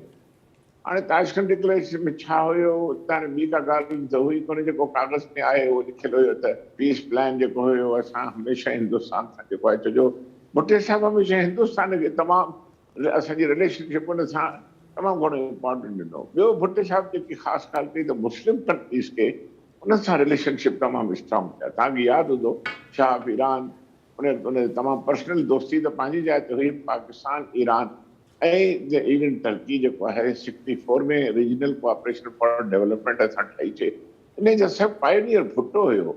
उन वक़्तु असांजा ईरान जा टर्की जा तालुकात, वरी गल्फ में जेको आहे भुट्टे साहब तमामु घणी सर्विसिस कयूं। पाकिस्तानी हुयो जंहिं गल्फ खे ठाहियो, पाकिस्तानी हुयो जंहिं डेवलपमेंटल एक्टिविटीज़ में इंजीनियर्स उते विया, डॉक्टर्स उते विया, हुन में सऊदी अरेबिया बि आहे, गल्फ आहे, तंहिं महिल तमामु पोइते पियल हूंदा, पाकिस्तान वॾी हुननि जी मदद कई। पोइ 65 में वॉर थी हिकिड़ी पाकिस्तान इंडिया जी, उन खां पोइ सिस्टम जेको आहे थोरो डिफरेंट थी थो वियो। हाणे असां त चऊं था उहा वार असां खटी आहे, पर कुझु एनालिस्ट चवणु आहे त वार असांजी उहा हाराईसीं, खटी कोन हुईसीं, क़िस्मत हुई जो असां बची वियासीं। पर चवण जो मक़सदु इहो आहे त ताशकंद डिक्लेरेशन खां पोइ रस्ता बिल्कुलु भुट्टे साहब जा ऐं अयूब खान जा बिल्कुलु अलॻि थी विया। ज़फ़रुल्लाह साहब, उन विच में भुट्टे साहब हेनरी किसिंजर सां गॾु खुफ़िया दौरो बि कयो हुयो चाइना जो एज़ अ फॉरेन मिनिस्टर। मां हुन ते अचां पियो साईं, उहो 72 में थियो हो। अच्छा, मां उहो हुन ते अचां थो हाणे 60 मां आयो 66 ताईं ताशकंद डिक्लेरेशन ताईं। उन खां पोइ हलंदे हलंदे जेको आहे पंहिंजो हिंदुस्तान जी ऐं पंहिंजो चाइना जी बि पाण में जेकी आहे उहा लद्दाख ते काफ़ी लड़ाई वड़ाई थी। 62 में उन खां पोइ हाणे हलंदे हलंदे भुट्टे साहब जेको आहे चाइना जे क़रीब आयो। उहो क़रीब ईअं आयो जो उन वक़्तु हेनरी किसिंजर जेको हुयो, असां अमेरिकन्स खे, निक्सन उन वक़्तु प्रेसिडेंट हो अमेरिका जो, ऐं 72 में असां ई फैसिलिटेट कयोसीं, चूअनि लाइ उन प्राइम मिनिस्टर थियो हुते पंहिंजो चाइना जो जेको। त भुट्टे साहब जी माशाल्लाह जेकी सॼी पंहिंजी पर्सनल दोस्ती त पंहिंजी जाइ ते हुई, पर भुट्टे जो जेको विजन हो त पाकिस्तान खे हिकिड़ो न्यूक्लियर पावर कजे, पाकिस्तान जी फोर्सिस तमामु स्ट्रांग हुजनि ऐं पाकिस्तान जा तालुकात सभिनी सां तमामु घणा हुजनि। पाकिस्तान जो मुस्लिम वर्ल्ड में जेको आहे उनखे तमामु वॾी सपोर्ट ॾिजे ऐं ख़ासि करके कश्मीर जो इशू जेको आहे उनखे हल कयो वञे। पर अनफॉर्चुनेटली केतिरनि ई मीटिंग्स में, हज़ार मीटिंग्स थियूं, हुन में हिंदुस्तान कॾहिं बि कश्मीर जो मसइलो असां सां हल न कयो। हलंदे हलंदे हलंदे हलंदे जॾहिं भुट्टो पंहिंजा अयूब खान हलियो वियो, अयूब खान रिज़ाइन कई, भुट्टे साहब आयो 72 खां पोइ हिते जो था थोरो People's Party, Pakistan People's Party जेकी हुई उनजी थोरी टिल्ट थी वई, यानी जेको कोल्ड वॉर हली रही है कम्युनिज्म जे अगेंस्ट अमेरिकन वारनि जी, उन चाइना ॾे घणी टिल्ट थी हुई साहब जी। हाणे के चवनि था इहा ग़लती हुई, के चवनि था ग़लती न हुई। चाइना सां असांजी जेकी दोस्ती आहे, असां दोस्ती चाइना जी अमेरिका सां कराईचे ऐं चाइना उन वक़्तु असांजा सभु लोन्स बि माफ़ कया ऐं चाइना बि उभरंदड़ हिकिड़ी क़ौम हुई ऐं उन खां पोइ असां चाइना सां कॾहिं बि दोस्ती छॾीसीं कान। पर चाइना सां जेकी दोस्ती शुरू कई भुट्टो साहब असां शुरू कईसीं, उहा थोरी महांगी पइजी वई। उन में पोइ तव्हांखे यादि हूंदो त 71 उते भुट्टे साहब छा कयो, यया खान जो पावर ॾेई छॾियो 70 में, जॾहिं सॉरी अपना अयूब खान जो। अयूब खान जॾहिं हलियो वियो त उन खां पोइ 71 में वरी कंस्पिरेसी थी ऐं जेकी इंदिरा गांधी हुई उन्हनि रशियन सां मिली करे हुन सां पीस ट्रीटी साइन कई ऐं हिते वरी असांजियूं इलेक्शन्स बि थियूं। 70 में जॾहिं यया खान इलेक्शन्स करायूं, बंगाली मेजॉरिटी में अची विया, उन्हनि जो पावर असांखे ॾियो।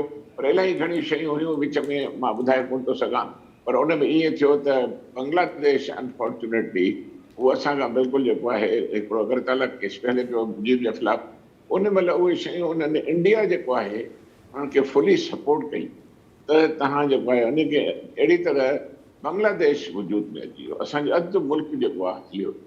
इहो वॾो झटको हुयो। पोइ वरी पाकिस्तान जी पॉलिसी जेकी आहे डिफरेंट थींदी हुई, हलंदे हलंदे हलंदे पोइ 77 में तव्हांखे यादि हूंदो त हिते हिकिड़ी ॻाल्हि साईं ज़फ़रुल्लाह साहिब, हिते हिकिड़ी ॻाल्हि उहो इहो त अयूब खान ख़ुदि बि त अमेरिका मां तंग थियो त हुन जेको आहे जेको किताबु लिखियो फ्रेंड्स नॉट मास्टर्स, उनमें बि हुन इहो ई गिला कई त हू अमेरिका जेको आहे उहो दोस्ती जे हवाले सां को एॾो सुठो न आहे, बल्कि हू थो करे पियो। वरी जेको आहे जॾहिं ताशकंद खां फौरी तौर ते हुन बुडाबीर वारो जेको एयरबेस हुयो उनखे एॾो तकिड़ो उनखे पटण जो हुकुम ॾिनई, जंहिं ते निक्सन उनखे ख़त बि लिखियो हुयो। त अयूब बि त अमेरिका मां ख़फ़ा थियो, अमेरिका जी जेका आहे 65 में जेका कमिटमेंट्स पूरियूं न करण ते। अयूब खान जी शुरू में तव्हांखे यादि हूंदो त उन वक़्तु आइज़नहावर प्रेसिडेंट हुयो। आइज़नहावर जे वक़्त में पोइ कैनेडी वरी 60 आयो, पर आइज़नहावर पहिरियों हुयो जॾहिं अयूब खान हुयो। असांजा तमामु ज़बरदस्त तालुकात थिया अमेरिका सां। ऐं पोइ आस्ते आस्ते जेको आहे इंडिया जेके आहिनि इंडियन्स जेको आहे पंहिंजे पाण खे मज़बूत कंदा विया। उन्हनि जा अमेरिकन सां एॾा तालुकात न हुया जेतिरा असांजा क़रीबी हुया। उन खां पोइ हुन जा डिफरेंस ऑफ ओपिनियन था। अमेरिकन्स कॾहिं बि डिपेंडेबल फ्रेंड न रहियो अॼु ताईं, वफ़ादारी न कई अॼु ताईं। वरी तमामु वॾियूं ॻाल्हियूं आहिनि, इहे मां करे सघां थो, टाइम हुजे त तमामु हर शइ में बेवफ़ाई कई आहे। असां हुयासीं अमेरिकन सां गॾु।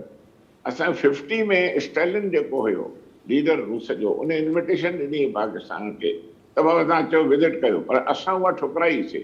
असां अमेरिकन्स जी तरफ़ वियासीं। इन तरफ़ इहो उन वक़्त में 54 में बि ऐं 55 में बि सीट जो सेंटर में अमेरिकन्स जे करे असां आयासीं। सेंटर जंहिंखे बगदाद पैक्ट बि चवंदा आहिनि। 58 में जॾहिं अयूब खान आयो त हुन दोस्ती तमामु ज़बरदस्त असांजी दोस्ती हुई अमेरिकन सां। पोइ हलंदे हलंदे छा चवंदी आहे, इहा ॻाल्हि ख़तमु तॾहिं थी जॾहिं वरी इहो इंडिपेंडेंस बि थियो, 70 अची वियो।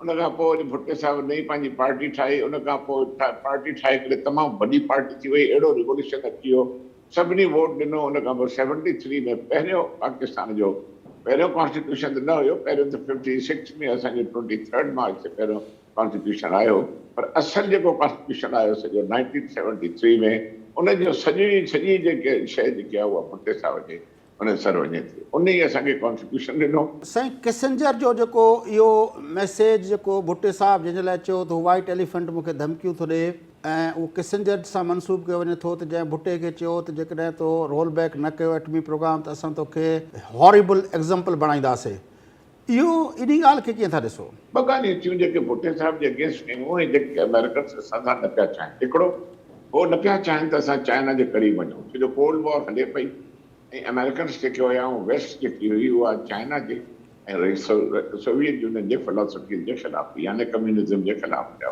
सो असांजो जेको मेल जोल हुयो, भुट्टे साहिब जी जेकी दोस्ती हुई उहा हुनखे कान पई वणे। ॿी जेकी शइ हुननि खे न पई वणे उहो मुस्लमाननि जो हिकु प्लेटफॉर्म ते अचणु। 1974 में मुंहिंजी ड्यूटी लॻी इस्लामिक समिट में। तव्हां यकीन कयो त दुनिया जे भुट्टे साहिब जे वक़्त में पहिरियों दफ़ो दुनिया जा सभु लीडर जेके आहिनि उते आया। शेख मुजीब बि आयो, उन बांग्लादेश खे असां बाक़ाइदे फॉर्मली रिकग्नाइज़ कयोसीं। इहा 74 जी ॻाल्हि। उन खां पोइ जॾहिं हिते चवनि इहा ॻाल्हि बि अमेरिकन्स ने चुमी त बणा मुस्लमान जेके आहिनि उहे हिकु प्लेटफॉर्म ते था अचनि। ऑटोमन एम्पायर जॾहिं ख़तमु थी वियो 20s में, उन खां पोइ हे पहिरियों मौक़ो हुयो एॾा मुस्लमान मुल्क हिकु प्लेटफॉर्म ते आया। इहा बि ॻाल्हि हुनखे चुभे पई। टी जेकी चुभी तव्हां ज़िक्र कयो न्यूक्लियर, पाकिस्तान न्यूक्लियर छो थो थिए, छो जो असांखे जेको उन किंग फैसल हुयो, शाह ईरान हुयो, हेॾा क़ज़ाफ़ी हुयो ऐं ॿिया हुया, सभिनी पाकिस्तान में चयो त बाबा तव्हां वटि जेको मैन पावर आहे, तव्हां पढ़ियल आहियो, सॼे मुस्लमाननि मुल्कनि में तव्हांजी एजुकेशन सभ खां वधीक आहे, तव्हांजा इंजीनियर्स बेस्ट आहिनि, तव्हांजा डॉक्टर्स बेस्ट आहिनि, साइंटिस्ट बि तव्हांजो हुजे, असां पैसा तव्हांखे ॾींदासीं, तव्हां न्यूक्लियर थियो। भुट्टो साहिब इहा पंहिंजी कोशिशि कई ऐं इहो सॼो जेको आहे असां जेको क्रेडिट ॾींदासीं पोइ भुट्टे साहिब जो आहे त तव्हांखे सॼी ख़बर हूंदी पैसा कीअं थिया, लंडन प्लान हुयो, सभु शयूं जेके अरेंज थी वियूं ॿाहिरों। उन खां पोइ हर शइ अची वई, कदीर ख़ान अची वियो ऐं अलहमदिल्ला। थोरो अॼु ज़फ़रुल्लाह साहिब, थोरो अॼु असांजे नाज़रीन खे, छाकाणि त उन ॻाल्हि खे तक़रीबन अधु सदी गुज़री वई आहे, इहो लंडन प्लान वग़ैरह जा थोरा डिटेल असांजे नाज़रीन खे अॼु ॿुधायो। लंडन प्लान जो तमामु हिकिड़ो सीक्रेट प्लान हुयो, हुन में 2-3 शयूं आहिनि जेके मां तव्हांखे ॿुधाए सघां। लंडन प्लान बेसिकली उते उहो जेको प्लान ठहियो हो, उहो प्लान इहो ठहियो हो त भुट्टो साहिब जेको तमामु अॻिते न्यूक्लियर थी वञे पियो, उनखे कीअं ख़तमु कजे, कहिड़े नमूने में कंस्पिरेसी स्टोरी। पोइ छा आहे त तव्हांखे ॾिसो न, मां तव्हांखे सिंपल वे में ॿुधाए छॾियां त अमेरिकन्स जी CIA, मां क्लियरली ॿुधायां थो तव्हांखे, हिन में मां मिनिस्टर रखिया, उन्हनि जी CIA ऐं ॿियूं जेके वेस्टर्न एजेंसीज़ हुयूं, उन्हनि मिली करे 3 माण्हुनि खे ख़तमु कयो। शाह ईरान खे ख़तमु कयो, किंग फैसल खे ख़तमु कयो, भुट्टे साहिब खे ख़तमु कयो ऐं क़ज़ाफ़ी जे मथां बॉम्बिंग कई, पर उहो बची वियो। पर आख़िरकार हुनजो हशर बि उहो थियो। चवण जो मक़सदु इहो हुयो त भुट्टो साहिब हिकिड़ो एॾो दिलेर शख़्स हुयो, एॾो दिलेर शख़्स हुयो। पोइ हाणे तव्हां अंदाज़ो लॻायो जॾहिं 71 में असांजी मुल्क हलियो वियो, उन खां पोइ शिमला एग्रीमेंट थी, उहा बि 72 में थी, जेकॾहिं मूंखे यादि आहे पूरी तरह सां। हा बिल्कुलु 72 में शिमला एग्रीमेंट में ऐं 90,000 असांजा माण्हू जेके हुया उहे थिया। बांग्लादेश वारो जेको एपिसोड हो, ॾाढो ॾुखाईंदड़ एपिसोड आहे। मां बांग्लादेश में 3 साल पोस्टिंग कई आहे। मूंखे बांग्लादेशी सच ॻाल्हि पुछो, हर बांग्लादेशी चवंदो त असां जुदा थियण न पिया चाहियूं, असांजे लीडर्स असांखे जुदा कयो, असां पाकिस्तान सां रहूं त वधीक सुठो हुजूं हा। त लंडन प्लान जेको हिकिड़ो उहो प्लान हुयो त बाबा हीउ जेको सॼो ट्रायो आहे, हे सॼो जेको ग्रुप आहे, इहो सॼो असांजे वेस्ट जे मुनाफ़े खे असांजे कोल्ड वॉर खे ख़तमु करे छॾींदो, चाइना स्ट्रॉन्ग थी वेंदो, उन खां मुस्लमान जेके प्लेटफॉर्म ते अची वेंदा, इहो सॼो ओवरऑल प्लान हुते डिस्कस थियो। उन डिस्कस में पोइ तव्हां जेको मां शयूं हाणे तव्हांखे अर्ज़ु कयूं, उन में इहो मुंहिंजो ख़्यालु आहे। शिमला एग्रीमेंट मतिलबु तव्हां जंग हाराए चुका आहियो, हालत तव्हांजी अहिड़ी आहे जो मईशत तव्हांजी कुझु कोन्हे का, उनमें तव्हां क़ैदी बि छॾाए अचो, जेको इलाइक़ो वेस्ट पाकिस्तान जो हुननि जे कब्ज़े में हो उहो बि तव्हां वापसि वठी अचो। मतिलबु इहो छा थियो? चयो वञे थो त जेके डिटेल्स मुख़्तलिफ़ किताबनि में त शायदि मज़ाकरात नाकाम थी चुका हुया, पोइ अचानक भुट्टे साहब वञी 1-on-1 मीटिंग कई।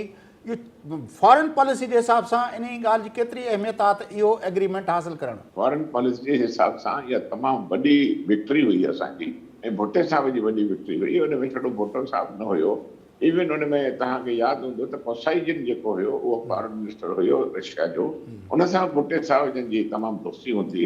स्टील में बि उन वक़्तु रशियन सां ई, त भुट्टे साहब जी पॉलिसी जेकी हूंदी ॾाढी फ्रेंडली हूंदी, ऐं उन सां पंहिंजा न सिर्फ़ु ईअं मुल्कनि खां मुल्क ताईं हूंदी, पर पर्सनल लेवल ते बि वॾी तमामु दोस्ती हूंदी भुट्टे साहब। ऐं भुट्टे साहब जी सभु इज़त कंदा, माशाल्लाह एॾी वॾी पर्सनैलिटी हुई।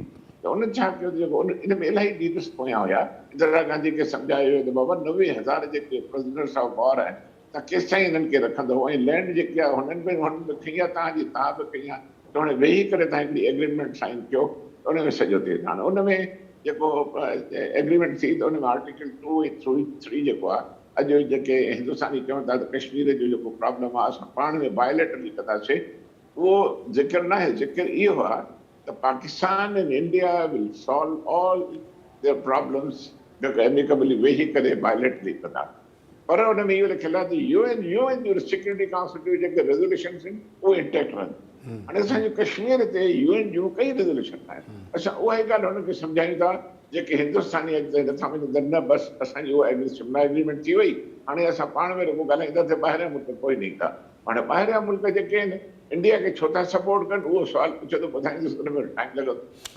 अच्छा, हीउ जेको असांजो भुट्टे साहब फ्रांस खां एटमी रिएक्टर वरितो, उन वक़्तु जॾहिं वेस्ट सम्झे पियो त हीउ ख़िलाफ़ु आहे, हीउ ख़राबु ॻाल्हि आहे, अमेरिका सम्झे पियो, उन वक़्तु इहो छा कीअं भुट्टे साहब इहो हासिलु करे सघियो?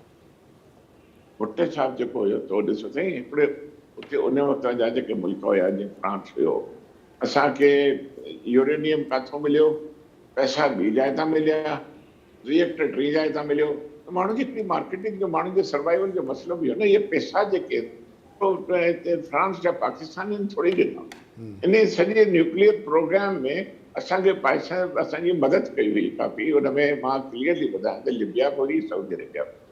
उन सॼो जेको सिलसिलो हुयो, इहो जेको उतां पोइ ॾिठो, पोइ हाणे उहो मार्केट में हिकिड़ी शइ विकिणनि था, कुझु जंहिं हिनखे विकिणनि या हुनखे विकिणनि, त एॾी बराबरि ईअं ॻाल्हि कोन्हे त पाकिस्तान न्यूक्लियर न थिए। पर उन वक़्तु जनरली जेको रिएक्टर असां वरितोसीं, इलाही त उहो त भला हाणे उहे थींदा आहिनि, उन में वरी पाकिस्तानी साइंटिस्ट जी वॾी उन में आहे क्रेडिबिलिटी। उन्हनि तमामु घणी महिनत करे पोइ असां इन शइ खे आहिस्ते आहिस्ते हक़ीक़त में पुछो त अंदरि में चाइना असांजी तमामु वॾी सपोर्ट कई। आख़िर में इहो पुछणु चाहींदासीं त जीअं तव्हां ॻाल्हि कई त भुट्टे साहब इनिशिएटिव वरिता ऐं पूरी दुनिया में पाकिस्तान जी साख खे ॿीहर बहाल कयो, तव्हांखे इहो पुछणु चाहींदासीं त उन वक़्त जी मुआशी पॉलिसी या पढ़ी पॉलिसी जेका हुई, हिन दौर जे तनाज़ुर में तव्हां उहो केतिरो गैप ॾिसो था उन में? त हर दौर में, हर टाइम में सर्कमस्टेंसिस डिफरेंट हूंदा आहिनि, ऐं उन जूं ॿियूं पॉलिसीज़ दुनिया जे ॿियनि मुल्कनि जी पॉलिसीज़ डिफरेंट हूंदियूं आहिनि।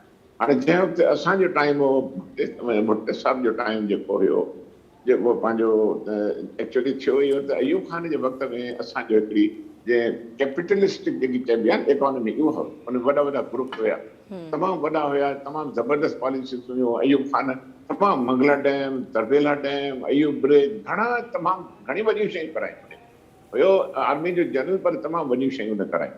भुट्टो हिन में काफ़ी इंस्ट्रूमेंटल हूंदो। उन खां पोइ जॾहिं पीपुल्स पार्टी आई त भुट्टे साहब उहे सभु शयूं जेके बि वॾो इंडस्ट्रियल बेस हो असांजो, उहो नेशनलाइज़ कयो। हाणे जॾहिं उहो नेशनलाइज़ थी वियो पीपुल्स पार्टी जे गवर्नमेंट में, उन में ॿ स्कूल ऑफ थॉट आहिनि।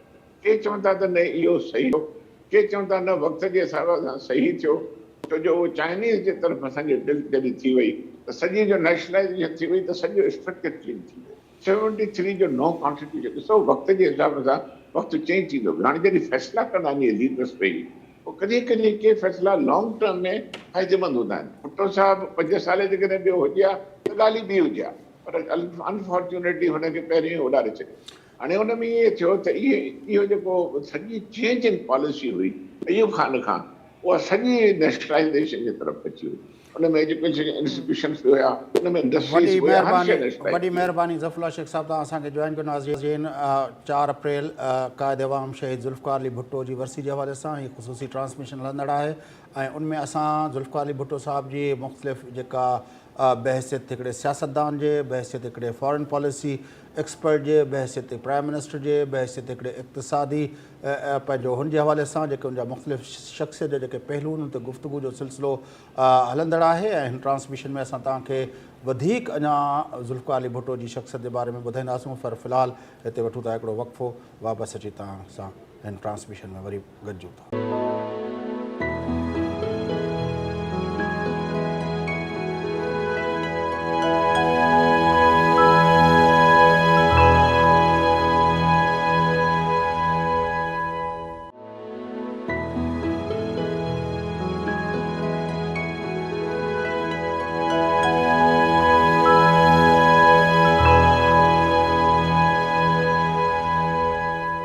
वेलकम बैक नाज़रीन, धरती टीवी न्यूज़ जी ख़ुसूसी नशरियात जारी आहे। अवांखे हिकु भेरो ॿीहर भलीकार चवंदासीं। शहीद ज़ुल्फ़िकार अली भुट्टे जी वरसी जे मौक़े ते अॼु असां शख़्सियत जे हवाले सां ॻाल्हि ॿोल कयूं पिया ऐं मुख़्तलिफ़ मकतब फ़िक्र जे माण्हुनि खे असां पंहिंजे अॼोकी नशरियात में उन्हनि खे शामिलु कयो आहे ऐं भुट्टे साहिब जी जेके शख़्सियत जा मुख़्तलिफ़ रुख़ आहिनि उन्हनि ते रोशनी विझूं पिया। हिन वक़्तु असां ॻाल्हि कयूं पिया त भुट्टे साहिब पंहिंजी जेका फॉरेन पॉलिसी उन जी जेका हुई उन में हुन केतिरो पाकिस्तान जी जेका विञायल साख हुई उनखे बहाल कयो, उन ते ॻाल्हि ॿोल जो सिलसिलो जारी आहे। हिन वक़्तु असां सां गॾु आहिनि फॉरेन पॉलिसी एनालिस्ट आहिनि मोहम्मद आलम बरोही साहब। आलम बरोही साहब, शहीद ज़ुल्फ़िकार अली भुट्टे जी वरसी जे मौक़े ते अॼु धरती टीवी जी ख़ुसूसी नशरियात में असांखे भलीकार चऊं था।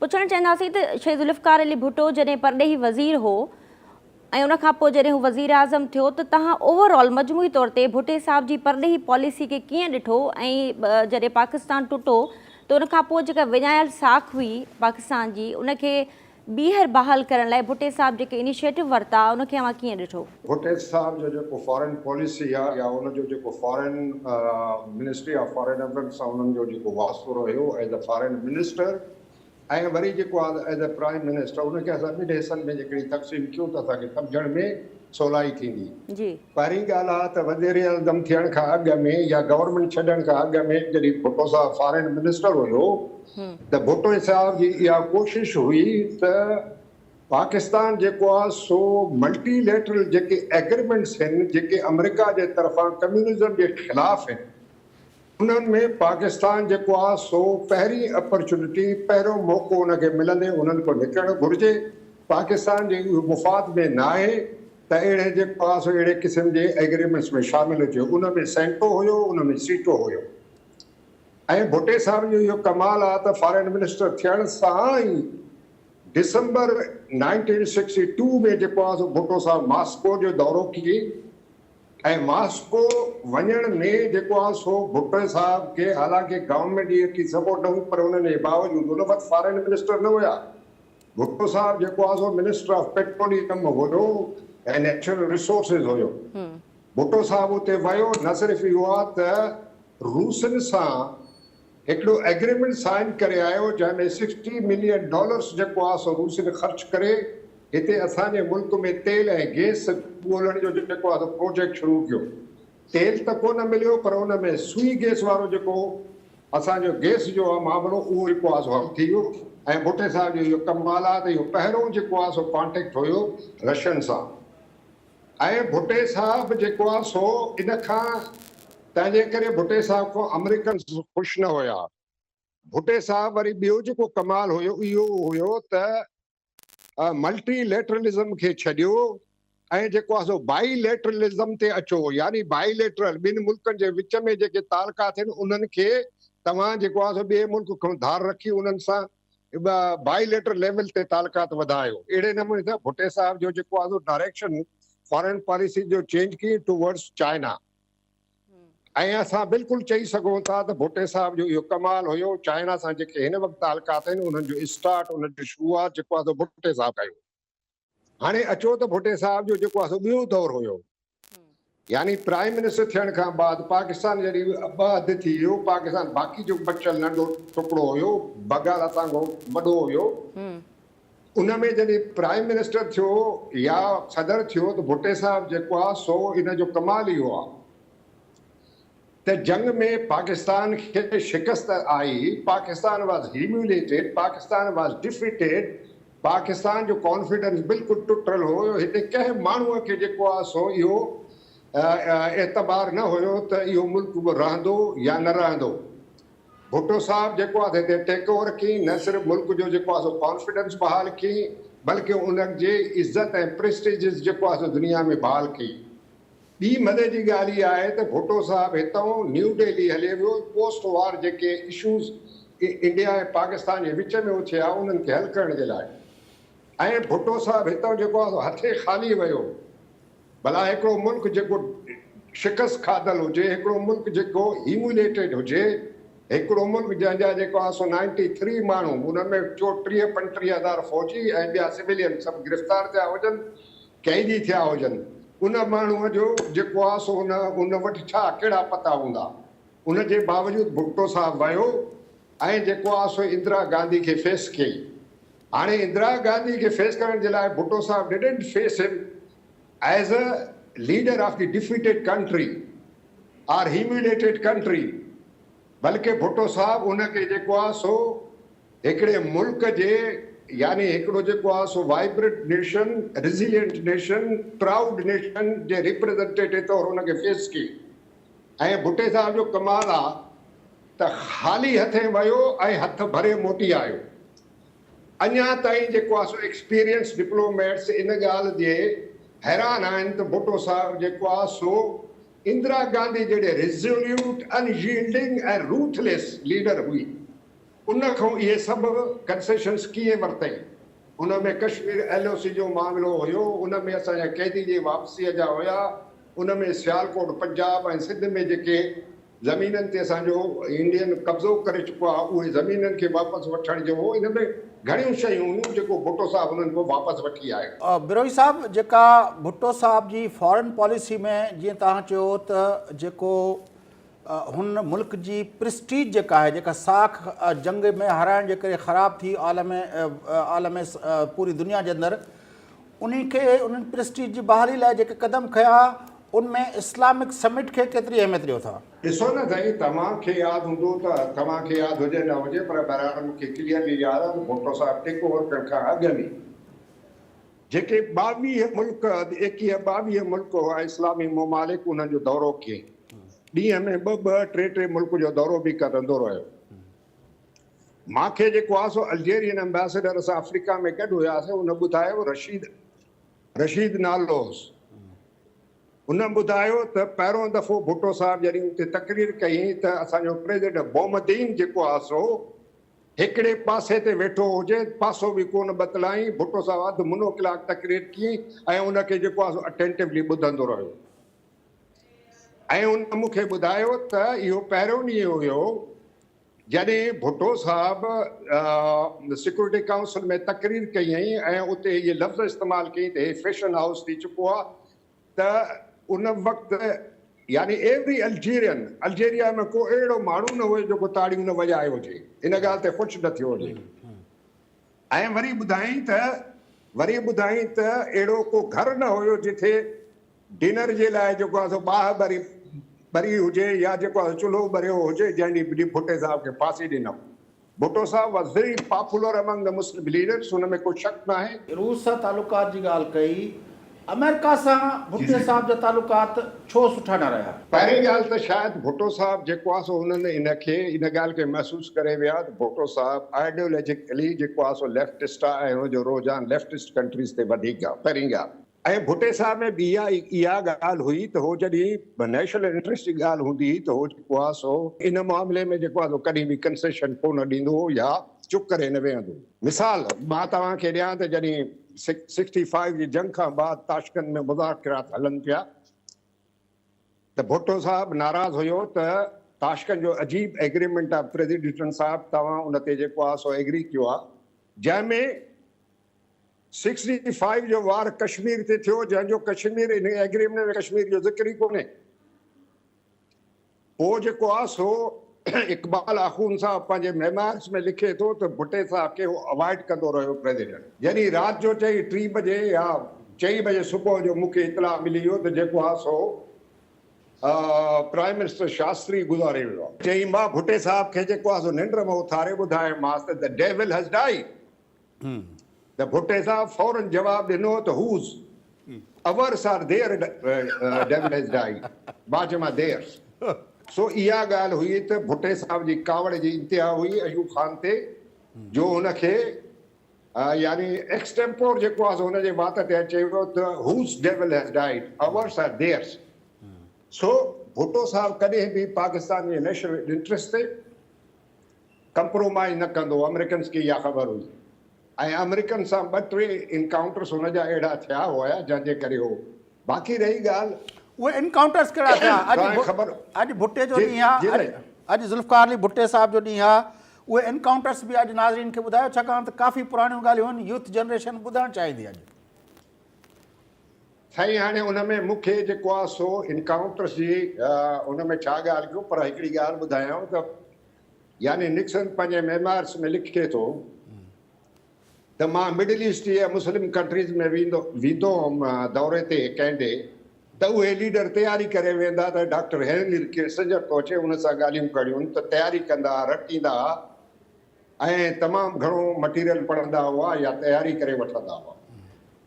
पर चवे थो जॾहिं पाकिस्तान जे ज़ुल्फ़िकार अली भुट्टे सां मां मिलणु वेंदो हुउमि त मां तयारी करे वेंदो हुउमि 2 ॾींहं जीअं त मां ज़ुल्फ़िकार अली भुट्टे सां थो मिलां, इन खां वधीक छा चई सघां थो मां। भुट्टो साहब खे चवनि था त उनी हेनरी किसिंजर धमकी ॾिनी त we will make a horrible example.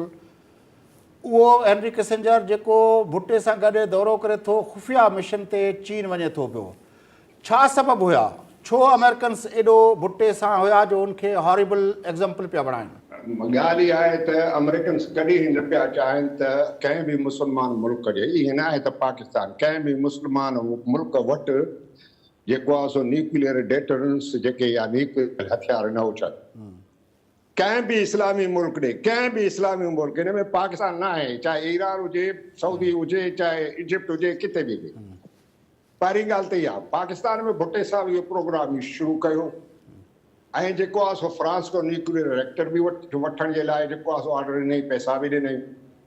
तव्हांखे ख़बर आहे भुट्टो साहब हिकिड़ो खुफ़िया दौरो रोमानिया खां बि करे आयो, छो त रोमानिया में रिएक्टर्स जेको आहे न्यूक्लियर रिएक्टर्स वधीक आसानी सां तयारु थींदा मिलंदा बि वियो आहे इन मामले में। पर अमेरिकन्स खां इहा ॻाल्हि लिखी नथी सघे, शायदि उन्हनि खे इहा बि भुड़क पहुची वई त जेको आहे भुट्टो साहब हिते होॾे कोशिशि करे थो वठण जे लाइ।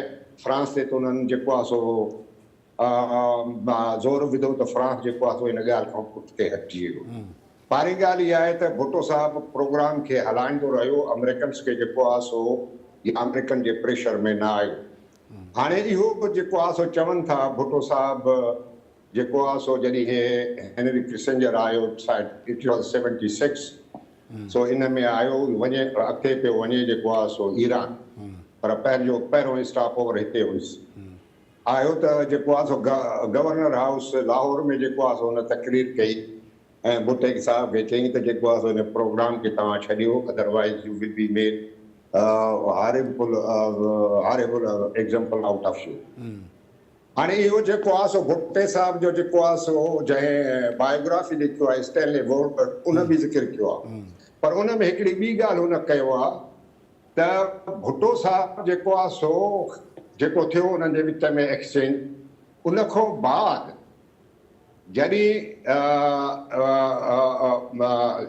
जिमी कार्टर आयो या जेको आहे सो हिनजे डॉक्टर हेनरी किसिंजर जेको आहे सो चार्ज छॾे पियो नेक्स्ट एडमिनिस्ट्रेशन में, त भुट्टे साहब हुनखे तफ़सीली ख़त लिखी ऐं स्टैनली वोल्कर उनजो जेको आहे सो ख़त जो काफ़ी जेके Excerpts ॾिना आहिनि, टुकड़ा पैरा जाम ॾिना आहिनि उन में हिन लिखियो त तव्हां सुठा दोस्त हुयो, तव्हां सां एक्सचेंजिस थिया, तव्हांजे वण सां मूंखे जेको आहे ज़ाती दुख थी थो।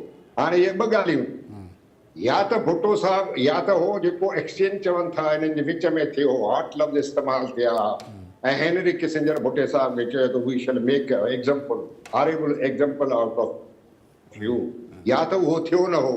जे थियो हो त पोइ भुट्टो साहब तमामु वॾो माण्हू हुयो, जेको माण्हू जेको आहे सो उहिदो छॾे पियो त उनखे हिकिड़ो दोस्तीअ जो ख़त लिखी उनखे चई आईंदा बि असां जेको आहे सो हिक ॿिए सां सलाह कंदासीं, हिक ॿिए जे जेको आहे दोस्त रहंदासीं। या त पर भुट्टो साहब जी त उहा तक़रीर बि मशहूरु आहे जेका हुन पिंडी में कई हुई त हू वाइट एलिफेंट और थ्रेटनिंग मी। मां त तव्हांखे हिकिड़े मुस्तनद रिलायबल किताब जो हवालो ॾिनो जे स्टैनली वॉलपर्ट जंहिं ऑटोबायोग्राफी लिखियो अथई पाकिस्तान जी, वॉलपर्ट ज़ुल्फी भुट्टो ऑफ पाकिस्तान किताब जो नालो आहे। हा, भुट्टे साहब बिल्कुलु तकरीर कयईं, रावलपिंडी में तकरीर कयईं। हुन चयो त असां इंटरसेप्ट कयो आहे, हुननि जो हे जेको आहे गुफ़्तगू हले पियो, हुननि जो पार्टी इज़ ओवर। भुट्टे साहब चयो नो, पार्टी इज़ नॉट ओवर। इहे ॻाल्हियूं बिल्कुलु पंहिंजी जाइ ते। भुट्टे साहब चयो आया ॾिसो न, आया भुट्टो साहब जी इहा सियासी तकरीर हुई या वाकई हक़ीक़त बयानु पिया कनि। मां उहा ॻाल्हि कंदुमि जेको आहे सो हिन वक़्त ताईं जेको आहे रिसर्च खां साबित थियल आहे। छो त भुट्टे साहब जी तकरीर त थी पंहिंजे, ठीकु आहे, भुट्टे साहब चई न सिर्फ़ु एतिरो, पर मां तव्हांखे वधाए थो चवां त भुट्टो साहब पहिरियों इहा ॻाल्हि जेको आहे सो कैनेडियन एम्बेसडर खे घुराए उन सां कई त हीअं जेको आहे सो हेनरी किसिंजर मूंखे धमकी ॾेई वियो। इहा आहे यानी 1977 जे इलेक्शन खां इमीडिएटली पोइ या इमीडिएटली बिफोर पहिरियों अमेरिकन एम्बेसडर सां इहा ॻाल्हि कोन की, कैनेडियन एम्बेसडर खे घुराए की। मां वटि हुनजो जेको आहे सो ज़िक्र थियल आहे, शायदि मुंहिंजे किताब में थियल आहे, या मां वटि किताब आहे जंहिंमें जेको आहे हुनजो नालो बि ॾिनल आहे त कैनेडियन जेको आहे सो एम्बेसडर केरु हुयो। अच्छा बिरोही साहब, हाणे आख़िरी सवाल, 4 अप्रैल जो थियणु, भुट्टे साहब जी फांसी अचणु, उनजो जेको असांजे काफ़ी दुनिया में बि उनखे काफ़ी माण्हुनि खे हिकिड़े जुडिशल मर्डर जे नाले सां उहो कनि था पिया, इहो आलमी ताक़तुनि लाइ भुट्टो एॾो ख़ौफ़नाक हो जो उन्हनि इन फ़ैसिले खे अमली जामो पहिराइण लाइ हर एफर्ट वरिती, जेको लंडन प्लान चवनि था, लंडन प्लान। साईं ॾिसो, उनखे लंडन प्लान था चवनि या जेको आहे सो हिकिड़ो वर्शन इहो बि हलायो वियो त भुट्टे साहब खे आलमी ताक़तनि खे ख़तरो हुयो, इनजे करे हिनखे जेको आहे सो उन्हनि हटायो मंज़र सां। ऐं इनखे वरी कनेक्ट कनि था त 74 में 1974 में जेको पाकिस्तान में इस्लामी कॉन्फ्रेंस जी जेका सरबराही इजलास हुयो, उन में जेके बि वॾा हुया पाकिस्तानी मुस्लमान सरबराह, उनमें शाह फैसल हुयो, उनमें लिबिया जो कर्नल कदाफी हो, उनमें भुट्टो साहब हुयो, इन्हनि सभिनी खे जेको आहे सो इन्हनि एलिमिनेट करे छॾियो। छो त भुट्टो साहब 73 जे इलेक्शन खां पोइ अरब खे सलाह ॾिनी त तव्हां तेल जी क़ीमत वधायो त हिननि खे ख़बर पवे जेको आहे तव्हांजे तेल जी अहमियत कहिड़ी आहे, एक्सट्रा एक्सेट्रा। सवाल इहो आहे त 74 में जेको इस्लामी सरबराह कॉन्फ्रेंस थी, उनजो मक़सदु हुयो त पाकिस्तान जे कॉन्फिडेंस खे सॼी दुनिया में बहाल कजे ऐं दुनिया खे ॾेखारिजे त पाकिस्तान जेको आहे क़ौम आहे, वाइब्रेंट क़ौम आहे, जेको आहे पंहिंजे पेरनि ते वरी बीठी आहे, रेज़िलेंट क़ौम आहे। हिन में जेको आहे सो हिनखे इस्लामी मुल्कनि जो जेको आहे सो आहे ब्लॉक सपोर्ट आहे। इन जो जेको आहे सो मक़सदु कंहिं बि आलमी ताक़त खे जेको आहे थ्रेट करणो कोन हुयो या उन्हनि जे लाइ को एग्ज़िस्टेंशियल थ्रेट न हो, न उन्हनि जी पोज़ीशन खे थ्रेट हो, न उन्हनि जे कंहिं मुफ़ादात खे थ्रेट हो।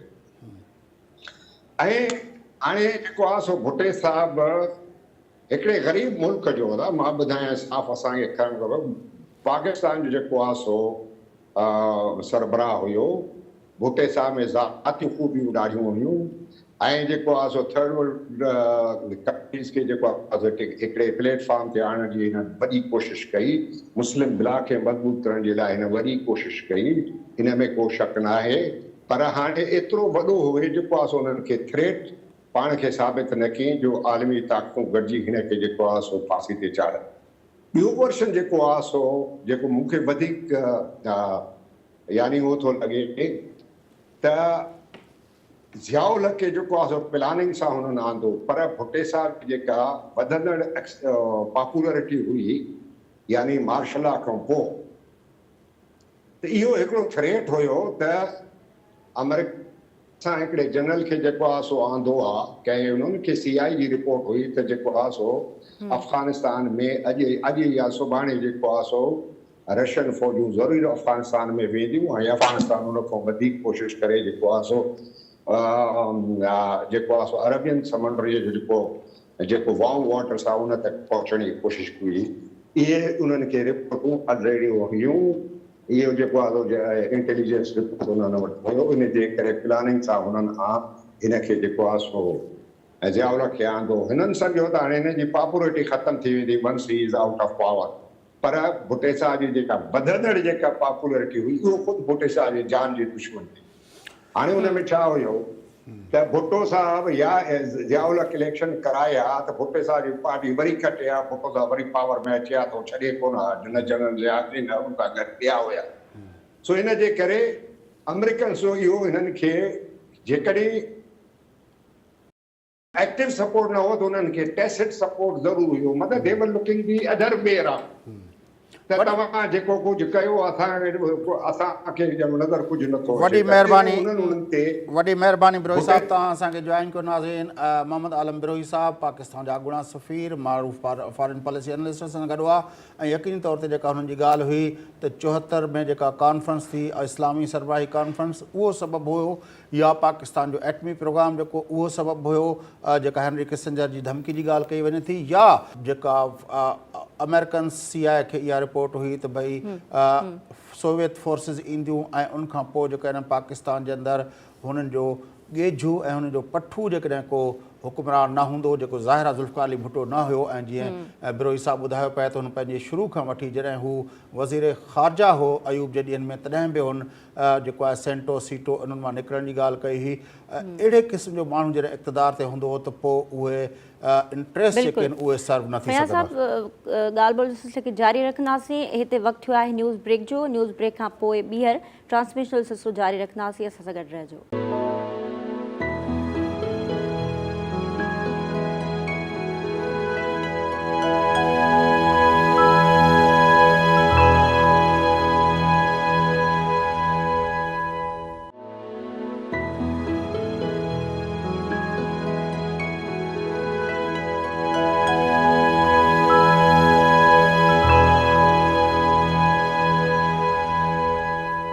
नाज़रीन, 4 अप्रैल जे हवाले सां ख़ुसूसी नशरियात जारी आहे।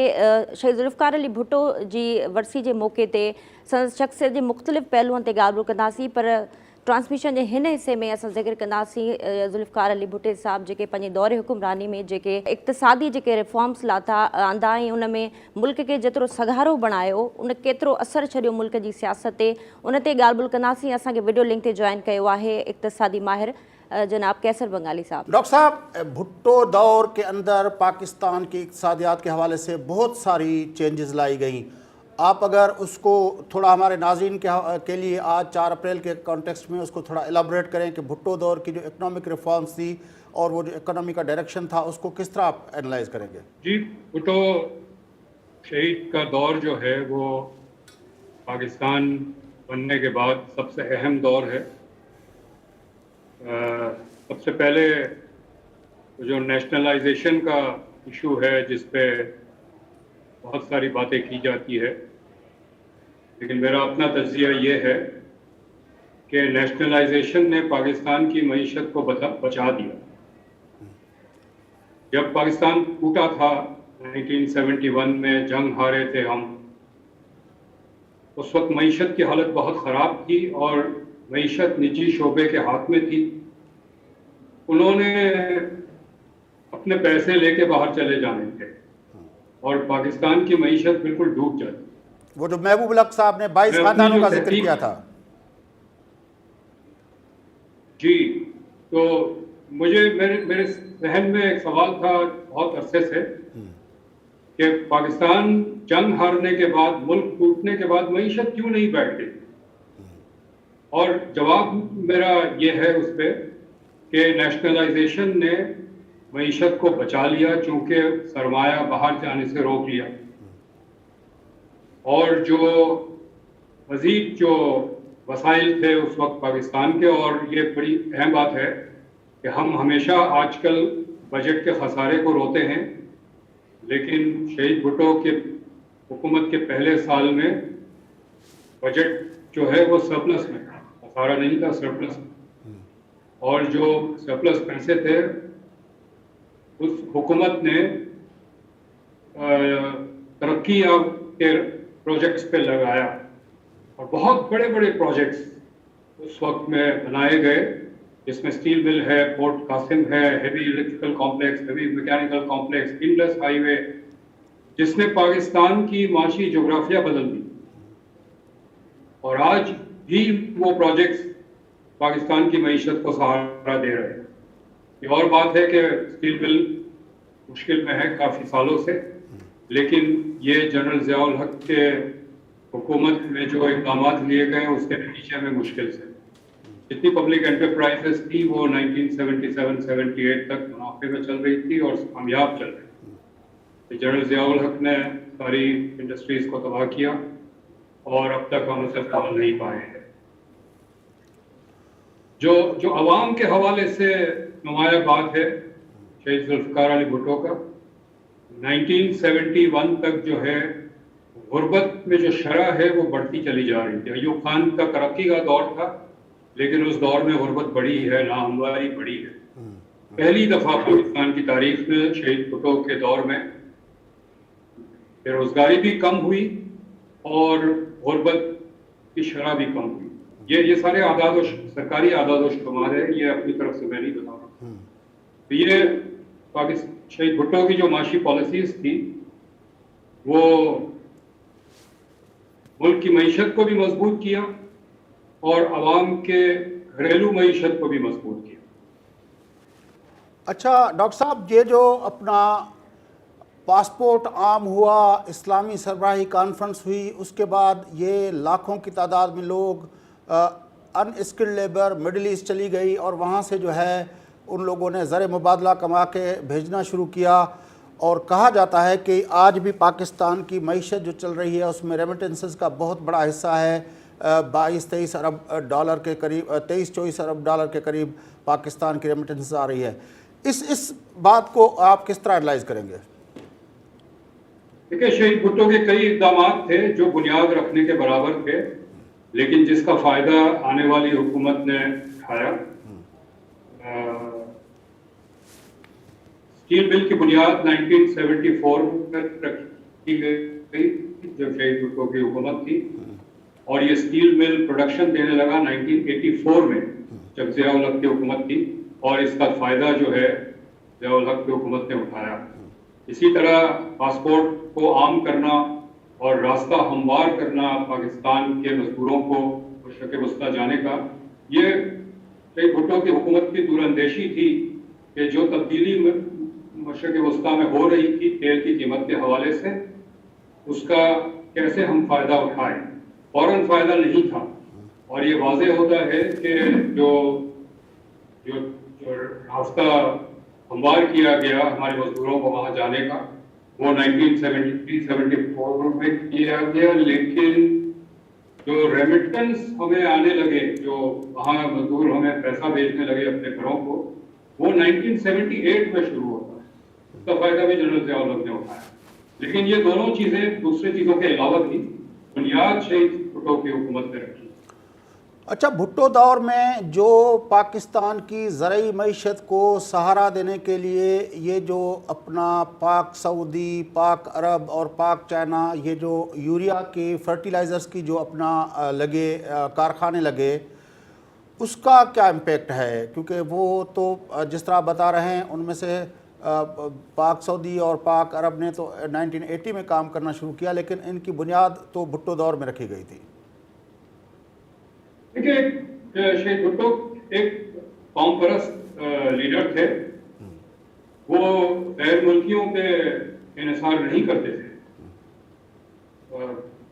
جو پاکستان میں وسائل تھے وہ غیر ضروری اخراجات کے بجائے ترقی میں ڈالتے تھے، اور جو پروجیکٹس پاکستان میں بنے ہیں وہ ہمارے اپنے وسائل سے بنے ہیں.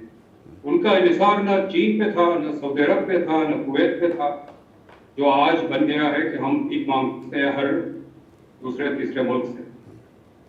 اور یہ میں بتاتا چلوں کہ اس وقت جو ہم فورن لون لیتے تھے وہ صرف پروجیکٹ کے لیے لیتے تھے، حکومت کی تنخواہ دینے کے لیے نہیں لیتے تھے، اور پروجیکٹ کے لیے بھی اس حصے کا لون لیتے تھے جس میں فورن ایکسچینج چاہیے تھا. جہاں روپوں کی ضرورت تھی وہ ہم اپنے وسائل سے کرتے تھے. آج کل یہ ہو رہا ہے کہ چپراسی کی تنخواہ دینے کے لیے بھی غیر ملکی تنخواہ قرضہ لیا جاتا ہے، لیکن بھٹو کے دور میں ایسا نہیں. بھٹو کے دور میں ہم اپنے پیروں پہ کھڑے تھے اور ہم اپنی ترقی اپنے حساب سے کرتے تھے اور سر اپنا بلند رکھتے تھے، دوسروں کے سامنے جھکتے نہیں تھے. اس دور میں لیبر ریفارمز ہوئے اور لیبر کا یونین کا جو ہے وہ انتظامیہ کے ساتھ نیگوسیشن، بارگیننگ پاور بڑھا ان کے جو ہے بونسز کے حوالے سے اور ان کی اس کے حوالے سے، جس سے مزدور کو کہا جاتا ہے کہ بہت بڑا فائدہ ہوا. لاکھوں کی تعداد میں جو مزدور تھے فیکٹریوں میں کام کرتے تھے ان کی یونین بنی اور ان کو پھر فائدے ہوئے. اس بات کا ملکی معیشت اور عام آدمی پہ کیا فرق پڑا؟ اس وقت جتنے بھی مزدور کے حقوق اور مزدور کی فلاح و بہبود کے ادارے ہیں وہ سارے شہید بھٹو کے دور میں بنے ہیں. وہ چاہے employees old age benefit institution ہو جس کو EOBI کہتے ہیں، سوشل سیکیورٹی انسٹیٹیوشن ہو، اور جو دوسرے قوانین تھے مزدوروں کے حقوق کے اور مزدوروں کے فلاح و بہبود کے، وہ سارے وہ شہید بھٹو کے زمانے کے بنے ہیں. تو جو بنیاد ہے مزدوروں کے ویلفیئر کے لیے وہ بھٹو کے زمانے میں بنے، لیکن جو قوانین تھے حقوق کے وہ جنرل ضیاء الحق کے دور میں سارے توڑ دیے گئے، اور مزدور کے حقوق کے حوالے سے آج بہت بڑا حال ہے. شاید آج کا مزدور پتہ نہیں ہے ان کو، وہ اس وقت پیدا نہیں ہوئے تھے یا بہت چھوٹے تھے جو شہید بھٹو نے تبدیلی کی تھی ان کے حقوق ان کے فیور میں. بہت ساری ہاؤسنگ کالونیز بنی، بلکہ کئی شہروں میں آج بھی ایک بھٹو کالونی ملتی ہے. تو پوچھا میں پنجاب میں کچھ کام کر رہا تھا مختلف چھوٹے شہروں میں، تو میں نے پوچھا کہ یہ ہر شہر میں بھٹو کالونی کیوں ہے؟ انہوں نے کہا سر یہ شہر بھٹو نے بنوائی. تو غریبوں کی ہاؤسنگ جو ہے، غریبوں کے لیے مکانات جو ہے وہ شہید بھٹو کے دور میں بنے ہیں، اس کے بعد آج تک نہیں بنے. اب تو امیر زادوں کے لیے مکانات بنتے ہیں، 500 گز کے بڑے، اور ساتھ سوئمنگ پول بھی ہے اور گولف کورس بھی ہے اور ریسنگ ٹریک بھی ہے اور جم بھی ہے. لیکن غریب کے لیے، مزدوروں کے لیے جو شہید بھٹو کے زمانے میں آخری دور تھا جب غریبوں کے لیے کچھ کر بنا اور ہاؤسنگ کالونیز بنی ہے. بینکنگ سیکٹر کے اندر اور فائنینشیل انسٹیٹیوشنز کے اندر بہت بڑی ریفارمز ہوئیں، ان کو نیشنلائز کیا گیا، اس کا کیا امپیکٹ پڑا؟ اس کی ایک تو یہ دیکھنا ہے کہ بینکنگ سیکٹر کو کیوں نیشنلائز کرنا پڑا. جی سر. بات یہ ہے کہ جن 22 خاندان کے پاس کارخانے اور دوسرے کاروبار تھے انہی 22 خاندان کے پاس بینکس، اور وہ عوام سے ڈپازٹ لے کے صرف اپنے کارخانوں کو اور اپنے بزنسز کو لون دیتے تھے. تو ایک بڑا غلط رشتہ بنا ہوا تھا، جس سے کمپٹیشن نہیں تھا، ایفیشنسی نہیں. فائنینس سیکٹر کو نیشنلائز کرنے کا مطلب یہ تھا کہ یہ گٹھ جوڑ کے توڑا جائے، اور یہ بہت اچھا چل رہا تھا. لیکن پھر میں کہوں گا کہ جنرل ضیاء الحق کے دور میں بینکس کو استعمال کیا گیا اور سیاسی رشوت دینے کے لیے. اور اس بھٹو کے دور میں یہ term default, bank loan default, کسی نے سنا بھی نہیں تھا. پہلی دفعہ بینک لون ڈیفالٹ جو ہے یہ جنرل ضیاء الحق کے دور میں ہونے لگا. بھٹو کا تو یہ تھا کہ جو مالی شعبہ ہے، فائنینس کا شعبہ ہے، یہ صرف سرمایہ داروں کی دولت کو بڑھانے کے لیے نہیں استعمال ہونا چاہیے، اس کو استعمال ہونا چاہیے معیشت کو مضبوط کرنے میں، معیشت کا جو بیس ہے اس کو بڑا کرنے میں، روزگار پیدا کرنے میں، اور عوام کی جو خوشحالی ہے اس میں اس کا کردار ہونا چاہیے. ایگریکلچر ریفارمز بھٹو صاحب نے 2 مرتبہ اپنا اس پہ امپلیمنٹ کرنے کی کوشش کی. اس کا ایک تو نتائج کیا نکلے وہ تو خیر اتنے اچھے نہیں, لیکن اس انٹینشن کو آپ کس طرح دیکھتے ہیں, وہ جو ایفرٹ تھی اس کو؟ ایک تو ٹیکسٹ بک کے ریفارمز ہوتے ہیں جو ورلڈ بینک اور IMF لے کر آتے ہیں, لیکن بھٹو صاحب اس کو فالو نہیں کرتے تھے. بھٹو صاحب کا اپنا ایجنڈا تھا اور ان کے ساتھ ایک بہت اچھی ٹیم تھی. ان کے جو پہلے فائنانس منسٹر تھے ڈاکٹر مبشر حسن, میں سمجھتا ہوں پاکستان کے سب سے اولین بہترین فائنانس منسٹر تھے تمام فائنانس منسٹروں. اور جس طرح سے انہوں نے معیشت کو چلایا, جس طرح سے ٹوٹی ہوئی جنگ ہاری ہوئی معیشت کو اٹھایا انہوں نے, حکومت کی جو ریونیوز تھے اس کو بڑھایا, 1 سال کے اندر روزگار بڑھایا, اور خواتین کے روزگار کی شرح جو بڑھنے کی تھی وہ مردوں کے مقابلے میں دوگنا تھی. تو خواتین کا جو ایک حصہ تھا معیشت میں اس میں بہت فروغ دیا. وہ جو ریفارم کا ان کے ذہن میں ڈھانچہ تھا وہ ورلڈ بینک کا نہیں تھا, IMF کا نہیں تھا, وہ ان کا اپنا تھا. اور وہ پاکستان کے جو محب وطن ساتھی تھے اس کے شہید بھٹو کے ساتھ اس حکومت میں, وہ خود بناتے تھے. اچھا ڈاکٹر صاحب, بھٹو کی آج کے دور میں کیا ریلیونس, اگر اقتصادی حوالے سے ہم آپ سے پوچھنا چاہیں کہ آج پاکستان اقتصادی طور پر جہاں کھڑا ہوا ہے, بھٹو دور کی پالیسیز, ان کے انیشیٹیوز اور اس کی آج کیا ریلیونس ہے؟ بھٹو صاحب کی جو پالیسیز تھی وہ دوبارہ نافذ کرنے کی ضرورت ہے, کیونکہ مطلب نیشنلائزیشن, معیشت کا ڈھانچہ 40 سال میں بنایا گیا ہے وہ تو ناکام ہوا ہے. معیشت انتہائی بحران میں رہی ہے, آج بھی بحران میں ہے, ایک بحران سے دوسرے بحران میں جاتی ہے. ہم بالکل محتاج ہو گئے ہیں غیر ملکی مالی اداروں کے. ہماری معیشت ایک ہی جگہ کھڑی ہے, ایکسپورٹ جو ہے وہ 24 بلین سے آگے نہیں بڑھ پائی ہے پچھلے 5-6 سال میں, بلکہ گر جاتی ہے. تو یہ معیشت تو بالکل ہی وینٹیلیٹر پہ ہے, اور صرف شہید بھٹو کی جو پالیسی کا فریم ورک ہے, ڈھانچہ ہے, وہی دوبارہ معیشت کو سہارا دے سکتا ہے, روزگار پیدا کر سکتا ہے, عوام کی زندگی بہتر. بڑی مہربانی ڈاکٹر صاحب, آپ نے ہمیں جوائن کیا. ناظرین, ڈاکٹر قیصر بنگالی, ملک جناب اقتصادی ماہر, قائد عوام شہید ذوالفقار علی بھٹو جی 42 ورسی کے حوالے سے دھرتی ٹی وی جی خصوصی ٹرانسمیشن ملک کے ان عظیم پرائم منسٹر کے خراج تحسین پیش کرنے لائے ہلندڑ ہے. شہید ذوالفقار علی بھٹے جی ورسی کے موقع تے خصوصی نشریات ہلندڑ ہے. ذوالفقار علی بھٹے جی اوورآل جگہ پرسنالٹی ہے, ان مختلف پہلوؤں تے ہن ٹرانسمیشن میں ॻाल्हि ॿोल कंदासीं ऐं रोशनी विझंदासीं त आख़िर शहीद ज़ुल्फ़िकार अली भुट्टे जहिड़ी शख़्सियत या उन सां जेको मुतासिर थींदड़ शख़्सियत आहे, उन जो पूरो जेको ख़ानदान आहे, जेका हिकिड़ी लेगेसी छॾे वियो आहे सियासत जे अंदरि, या जेको हिकिड़ो मक़ाम छॾे वियो आहे, उन मक़ाम खे कंटिन्यू करण लाइ असांजा सियासतदान उन ते केतिरो अमल कनि था, या उन जे मुतासिर जहिड़े बावजूदि उन जी लेगेसी खे कंटिन्यू छो नथा कनि. इन सॼनि मामलनि ते ॻाल्हि ॿोल कंदासीं. हिते वक़्तु आहे मुख़्तसिर साही जो, असां सां गॾु रहिजो.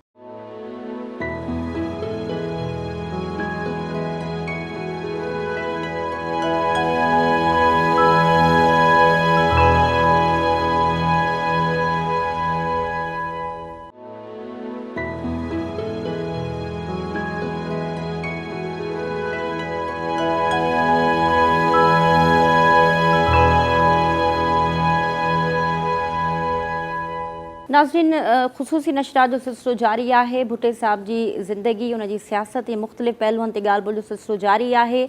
इन ही सूरत हाल ते ॻाल्हि ॿोल कंदासीं. असां सां हिन वक़्तु टेलीफोन लाइन ते गॾु आहिनि सीनियर पॉलिटिशियन आहिनि चौधरी मंजूर साहब. मंजूर साहब, क्या कहेंगे बुट्टे साहब की बरसी आज, उनकी सियासत को कैसे देखा आपने? देखो, भुट्टो साहब ज़ुल्फ़िकार अली भुट्टो को शहीद होने की कोई आधी सदी होने वाली, लेकिन उसके बावजूद वो आज भी उसी आबोताब के साथ सियासत के अंदर, पाकिस्तान की तारीख के अंदर, पाकिस्तान के लोगों की यादों के अंदर उसी तरह मौजूद हैं जिस तरह वो अपनी ज़िंदगी में मौजूद थे. बल्कि जो बड़ा आदमी होता है उसका असल कमाल तो ये होता है कि वो बड़ा आदमी हमेशा वो होता है जो हर अहद का बड़ा आदमी है. तो उनकी कई हुई बातें, उनके किए हुए काम, उनके जो बुनियाद रखी, वो सारी चीज़ें आज भी उसी तरह से मौजूद हैं. اور آج بھی لگتا ہے کہ شاید سب سے ریلیونٹ آج پاکستان کا جو سیاستدان ہے وہ ذوالفقار علی بھٹو ہی ہے. اس کے چند اگر بڑے کارنامے، آج اس کی برسی کا دن ہے، ہماری نوجوان نسل کو بتائیں گے کہ ذوالفقار علی بھٹو نے بحیثیت ایک سیاستدان کے، بحیثیت پرائم منسٹر کے اس ملک کے لیے کیا کیا کیا؟ اگر یہ بات ہوگی تو سمجھ نہیں آتی کہ کہاں سے شروع کریں. مجھے وہ کون سا شعبہ ہے جس کے اندر آپ اگر پاکستان کی کوئی بھی شعبہ اٹھا کر دیکھیں گے تو آپ کو ذوالفقار علی بھٹو نظر آئے گا. مثلاً اگر آپ اس کو اس طرح سے دیکھ لیں کہ 25 سال بعد ایک مکمل آئین دیا جس پہ ساری جماعتوں کا اتفاق تھا. آج بھی 1973 کے آئین پہ اتفاق ہے. کوئی اور چیز لے کر آ جائے پاکستان کے اندر آئینی اعتبار سے اس پہ اتفاق نہیں ہے. ایک پہلا ایٹمی پروگرام دیا. اگر آپ دیکھیں تو اسلامی ممالک کو ساروں کو ایک پیج پہ لے کر آئے، اسی دنیا کے ممالک کو ایک پیج پہ لے کر آئے. اسی طرح سے پاکستان، ترکی اور ایران کا ایک اقتصادی ترقیاتی پروگرام جو تھا وہ بنایا RCD کے نام سے. پاکستان انٹرنیشنل ایئر لائن کو انٹرنیشنل ایئر لائن کا درجہ دلوا کر اس کے لیے نئے روٹس اور نئی راہیں تلاش کی. روس کے ساتھ نیا اشتراک قائم کیا. اس سے پاکستان کے اندر اگر آپ غور کریں تو اسٹیل ملز اور اس جیسے اور کئی منصوبوں کا شروع کیا.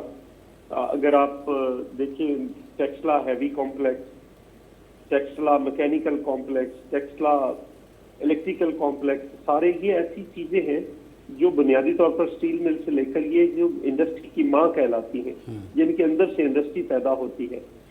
پھر آپ دیکھیں تو انہوں نے عرب دنیا کا اور یورپ کے اندر پاکستانیوں کے لیے پاسپورٹ کو عام کر کے وہاں پہ راستے کھولے، اور ان راستے کھلنے سے پاکستان آج بھی جس سے بیٹھ کر کہتا ہے کہ اتنی ریمیٹنسز آ رہی ہیں وہ کیسے ممکن ہو پایا؟ ذوالفقار علی بھٹو کے اقدامات کی نسبت ہی ہو پایا. پھر اگر آپ تعلیمی اصلاحات کو دیکھیں تو آپ کو دیکھیں گے کہ قائد Azam university, Allama Iqbal open university, دومل university, NED university, Dow medical سے لے کر کتنی ہی اصلاحات ہیں جو آپ کو نظر آئیں گی. لاہور کے اندر اگر آپ دیکھیں تو علامہ Iqbal medical college, Jinnah hospital, کتنے ہی ادارے آپ کو نظر آئیں گے. اسی طرح سے اگر آپ چلے جائیں لیبر اصلاحات کے اندر دیکھیں تو 1972 کی لیبر پالیسی، انقلابی لیبر پالیسی دی. اگر آپ دیکھیں تو ورکرز ویلفیئر فنڈ سے لے کر جتنے ادارے تھے وہ ورکرز کے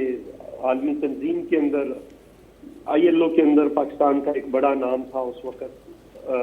اور پھر اسی طرح سے آپ کوئی شعبہ ایک اگر ایگریکلچر سیکٹر کو دیکھ لیں تو زرعی اصلاحات بڑا تھا. پھر رائس کارپوریشن بنائی، پھر کاٹن کارپوریشن بنائی، شوگر کارپوریشن بنائی. تو وہ تھے جو ادارے جو کارٹلز نہیں بننے دیتے تھے. پھر گھی کی ملیں لگائی، سیمنٹ کی، اور ان سے پھر یہ کارٹلز جو آج جس کا رونا ہم رو رہے ہیں یہ کارٹلز نہیں بنا کرتے تھے. یہ آج روز بیٹھے گھروں کا رونا رو رہے ہوتے ہیں. ذوالفقار علی بھٹو نے اس وقت آپ کوئی شہر ایسا نہیں دیکھیں گے جس میں پیپلز کالونی یا بھٹو کالونی نہ ہو، جہاں پہ لوگوں کو، غریبوں کو 5 مرلے جگہ ملی اور ایک ایسا ادارہ بنایا جو ہاؤس بلڈنگ فائنینس کارپوریشن تھا جس میں انٹرسٹ فری لون ملتا تھا، اور اس کے ذریعے لوگوں نے لون لے کر اپنے گھر بنا لیے. تو یہ آج اپنا پتہ نہیں کیا تماشا لے کر بیٹھے ہوئے جس میں ایک گھر نہیں بناتے. اچھا منظور صاحب، یہ بھی ذکر کرتے چلیں کہ جس وقت ملک ٹوٹا، 2 حصوں میں بٹا، اس وقت جو حالات تھے، بھٹو صاحب نے پیپلز پارٹی کا قیام رکھا، اور جو سوشلسٹ اور روشن خیال لوگ تھے، لیفٹ کے گروپ کو ایک جگہ، ان کو ایک پلیٹ فارم اور ایک قیادت دی. تو اس عمل کے حوالے سے بھی آپ اپنا تجزیہ بتاتے چلیں کہ اس وقت کیا یہ پیپلز پارٹی کے قیام وقت کی ضرورت تھی یا کچھ اور اس کے پیچھے راز تھا؟ نہیں، دیکھیے وقت کی ضرورت تھی. ذوالفقار علی بھٹو شہید کو آفر ہوئی تھی کنونشن لیگ کا جنرل سیکرٹری بننے کے لیے، لیکن انہوں نے جب انکار کیا اس کے بعد آپ دیکھیں کہ بہت سارے لیفٹ کے مختلف لوگ تھے، شیخ رشید سے لے کر معراج محمد خان سے لے کر ڈاکٹر مبشر حسن سے لے کر، یہ سارے سب کے اپنے اپنے گروپس تھے.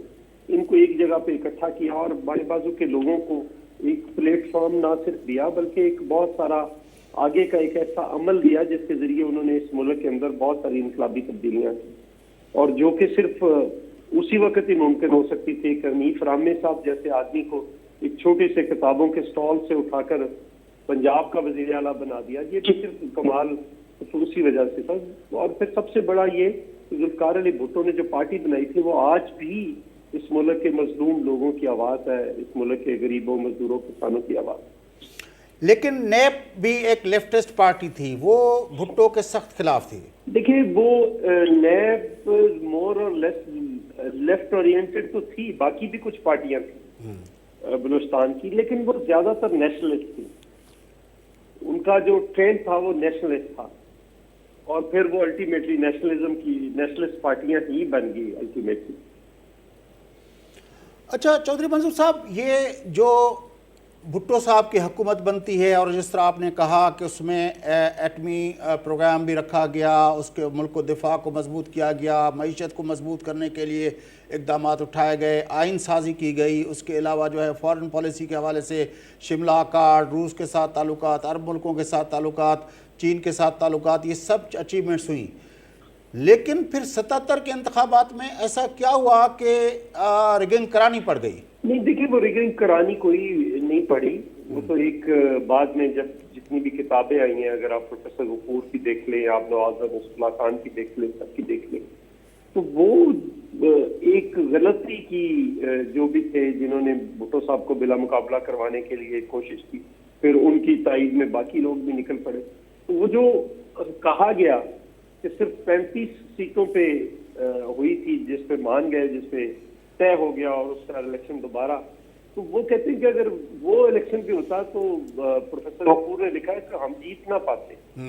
तो वो एक और इशू था, वो तो फिर बाद में खुल गया। आज भी 9 सितारों का जिक्र हो रहा है, तो उस वक्त भी 9 सितारे बनाए गए और उसके जरिए फिर अल्टीमेटली उनका गोल तो मार्शल लॉ लगवाना था। आज भी उसी की रिजेम्बलेंस में कुछ चीजें होने जा रही हैं, जिसमें फिलहाल तो पीपल्स पार्टी रुकावट है।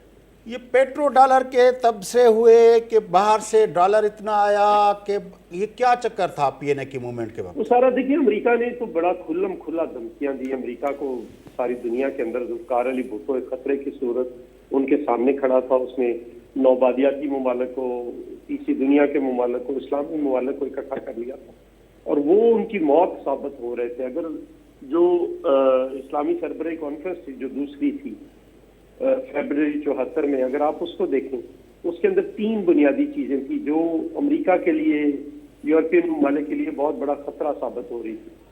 सबसे पहले उन्होंने कहा कि हमने एक आपके पास जो तेल है वो एक एनर्जी सोर्स ऑफ एनर्जी नहीं बल्कि एक हथियार भी है। उन्होंने पूछा कैसे? उन्होंने कहा कि आप इसकी पैदावार को कम करें, जितनी मैं कहता जाऊंगा कम करते जाए। अल्टीमेटली अक्टूबर 1974 में ऑयल शॉक के नाम से दुनिया जानती है कि गाड़ियां चलती हुई सड़कों पे खड़ी हो गई, और उस वक्त जो था वो काफी लोगों को मिला, एक बूस्टअप मिला कि हाँ ऐसे भी हो सकता है, वो ताकत का एहसास हुआ। फिर उसके फौरी बाद जो था, अगर आप देखें तो उन्होंने दूसरा जो था, उन्होंने कहा कि आप अपने पैसे जो हैं वो दूसरे मुल्कों से निकलवाएं और हम एक इस्लामिक डेवलपमेंट बैंक बनाते हैं जिस सिग्नेचर्स हो गए। अगर उसमें पैसे आते तो कई मुल्क डूब जाते यूरोप के, और कई बैंक डूब जाते, सैकड़ों बैंक डूब जाते। तो उससे पाकिस्तान और पाकिस्तान का सबसे बड़ा फायदा होना। तो तीसरा उन्होंने कहा कि हमने एक्टिव प्रोग्राम शुरू कर लिया, हमने घेर लिया, तो उस पर भी कर्नल कज़ाफ़ी से लेकर शाह फैसल से लेकर सब ने मदद की। तो ये एक ऐसी चीजें थी जो उन ममालिक को, खासकर अमेरिका को खतरा महसूस हुआ। उन्होंने यहाँ पे खुलेआम धमकियां दी कि हम तुम्हें एक दुनिया के लिए खौफनाक। ये सारा 5 जुलाई 1977 से पहले अमेरिका भुट्टो के खिलाफ था, या जिस तरह भुट्टो ने कहा जब 5 जुलाई का वाक़या हो गया उसके बाद वो शुरू हुआ? ये कहाँ अमेरिका और ज़िया का नेक्सस, अमेरिका ज़िया और पीएनए का नेक्सस कहाँ बना, कब बना? नहीं, पीएनए के बनने में वो सारा एक साजिश पूरी की पूरी। तो जो हेनरी किसिंजर जो था वो जब पाकिस्तान आया था तो उसने लाहौर के अंदर शालामार बाग के अंदर धमकी दी थी ना जुल्फकार अली भुट्टो को, और भुट्टो साहब की वो स्पीच भी बड़ी कमाल की है जिसमें वो हेनरी किसिंजर को मुखातब करके कहते हैं कि हेनरी किसिंजर, ये धरती 5 दरियाओं की धरती है, इन दरियाओं की खूबी ये है कि ये बहते रहे भाइयों तक, खामोशी से तो बहते रहते हैं, लेकिन अगर कोई इनके रास्ते में रुकावट बनने की कोशिश करे तो ये सब कुछ बहा कर ले जाते हैं। तो वो भी एक्चुअली उस धमकी का जवाब था। वो पिंडी में भुट्टो साहब ने तकरीर की थी कि वाइट एलिफेंट का नाम लेके कह रहे हैं कि वो पार्टी तो राजा बाजार पिंडी में खत लहराया था ना कि मेरी जान के पीछे खड़ा हूँ। जो पार्टी इज ओवर के नाम से एक टर्म इस्तेमाल हुआ था कि कोई कम्युनिके अपना वो इंटरसेप्ट हुआ था, वो क्या हकीकत थी? वो तो फिर एक सारा नेक्सस था ज़िया-उल-हक के दरमियान और अमरीकियों के दरमियान, और सारा जब ये मुआहदा हो गया था तो फिर मार्शल्लाह क्यों लगा? ये उसी वजह से हुआ कि ये सारा एक तयशुदा प्लान था जिसके मुताबिक वो आगे बढ़ रहे, और फिर जुल्फकार अली भुट्टो का कत्ल इसमें शामिल था। ये सारी चीजें उसमें मौजूद थी।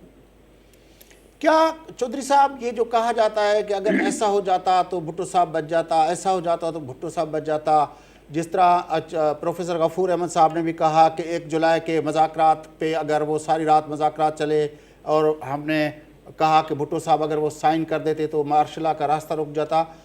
आप आज भुट्टो साहब को गए हुए 42 साल गुजर चुके हैं, आपके ख्याल में वाकईतन कोई इस सिलसिले में? नहीं, ऐसा नहीं था, वो कोई और वजह बनाकर लगा देते, ऐसा नहीं था। वो तो एक तयशुदा प्लान था जिसके मुताबिक वो आगे बढ़े।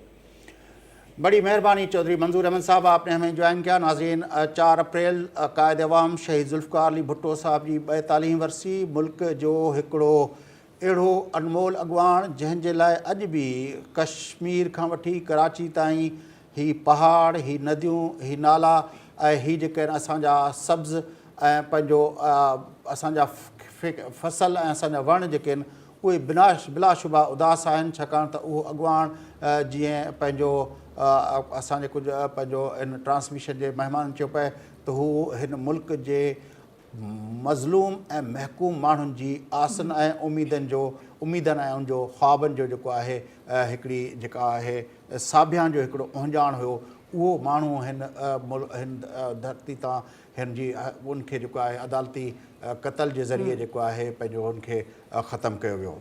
बिल्कुलु, भुट्टो साहब न सिर्फ़ु हिकिड़ो नालो आहे, उहो हिकिड़ो अक़ीदो आहे, उहो हिकिड़ो अहद आहे, उहो सिर्फ़ु हिकिड़ो फ़र्द न हुयो पर हिकिड़ो पूरो नज़रियो हुयो जेको अॼु ॾींहं ताईं अवाम जी दिलनि में ज़िंदा आहे। नाज़रीन, ट्रांसमिशन जो सिलसिलो जारी आहे, हिते वठूं था ब्रेक, सां गॾु रहिजो।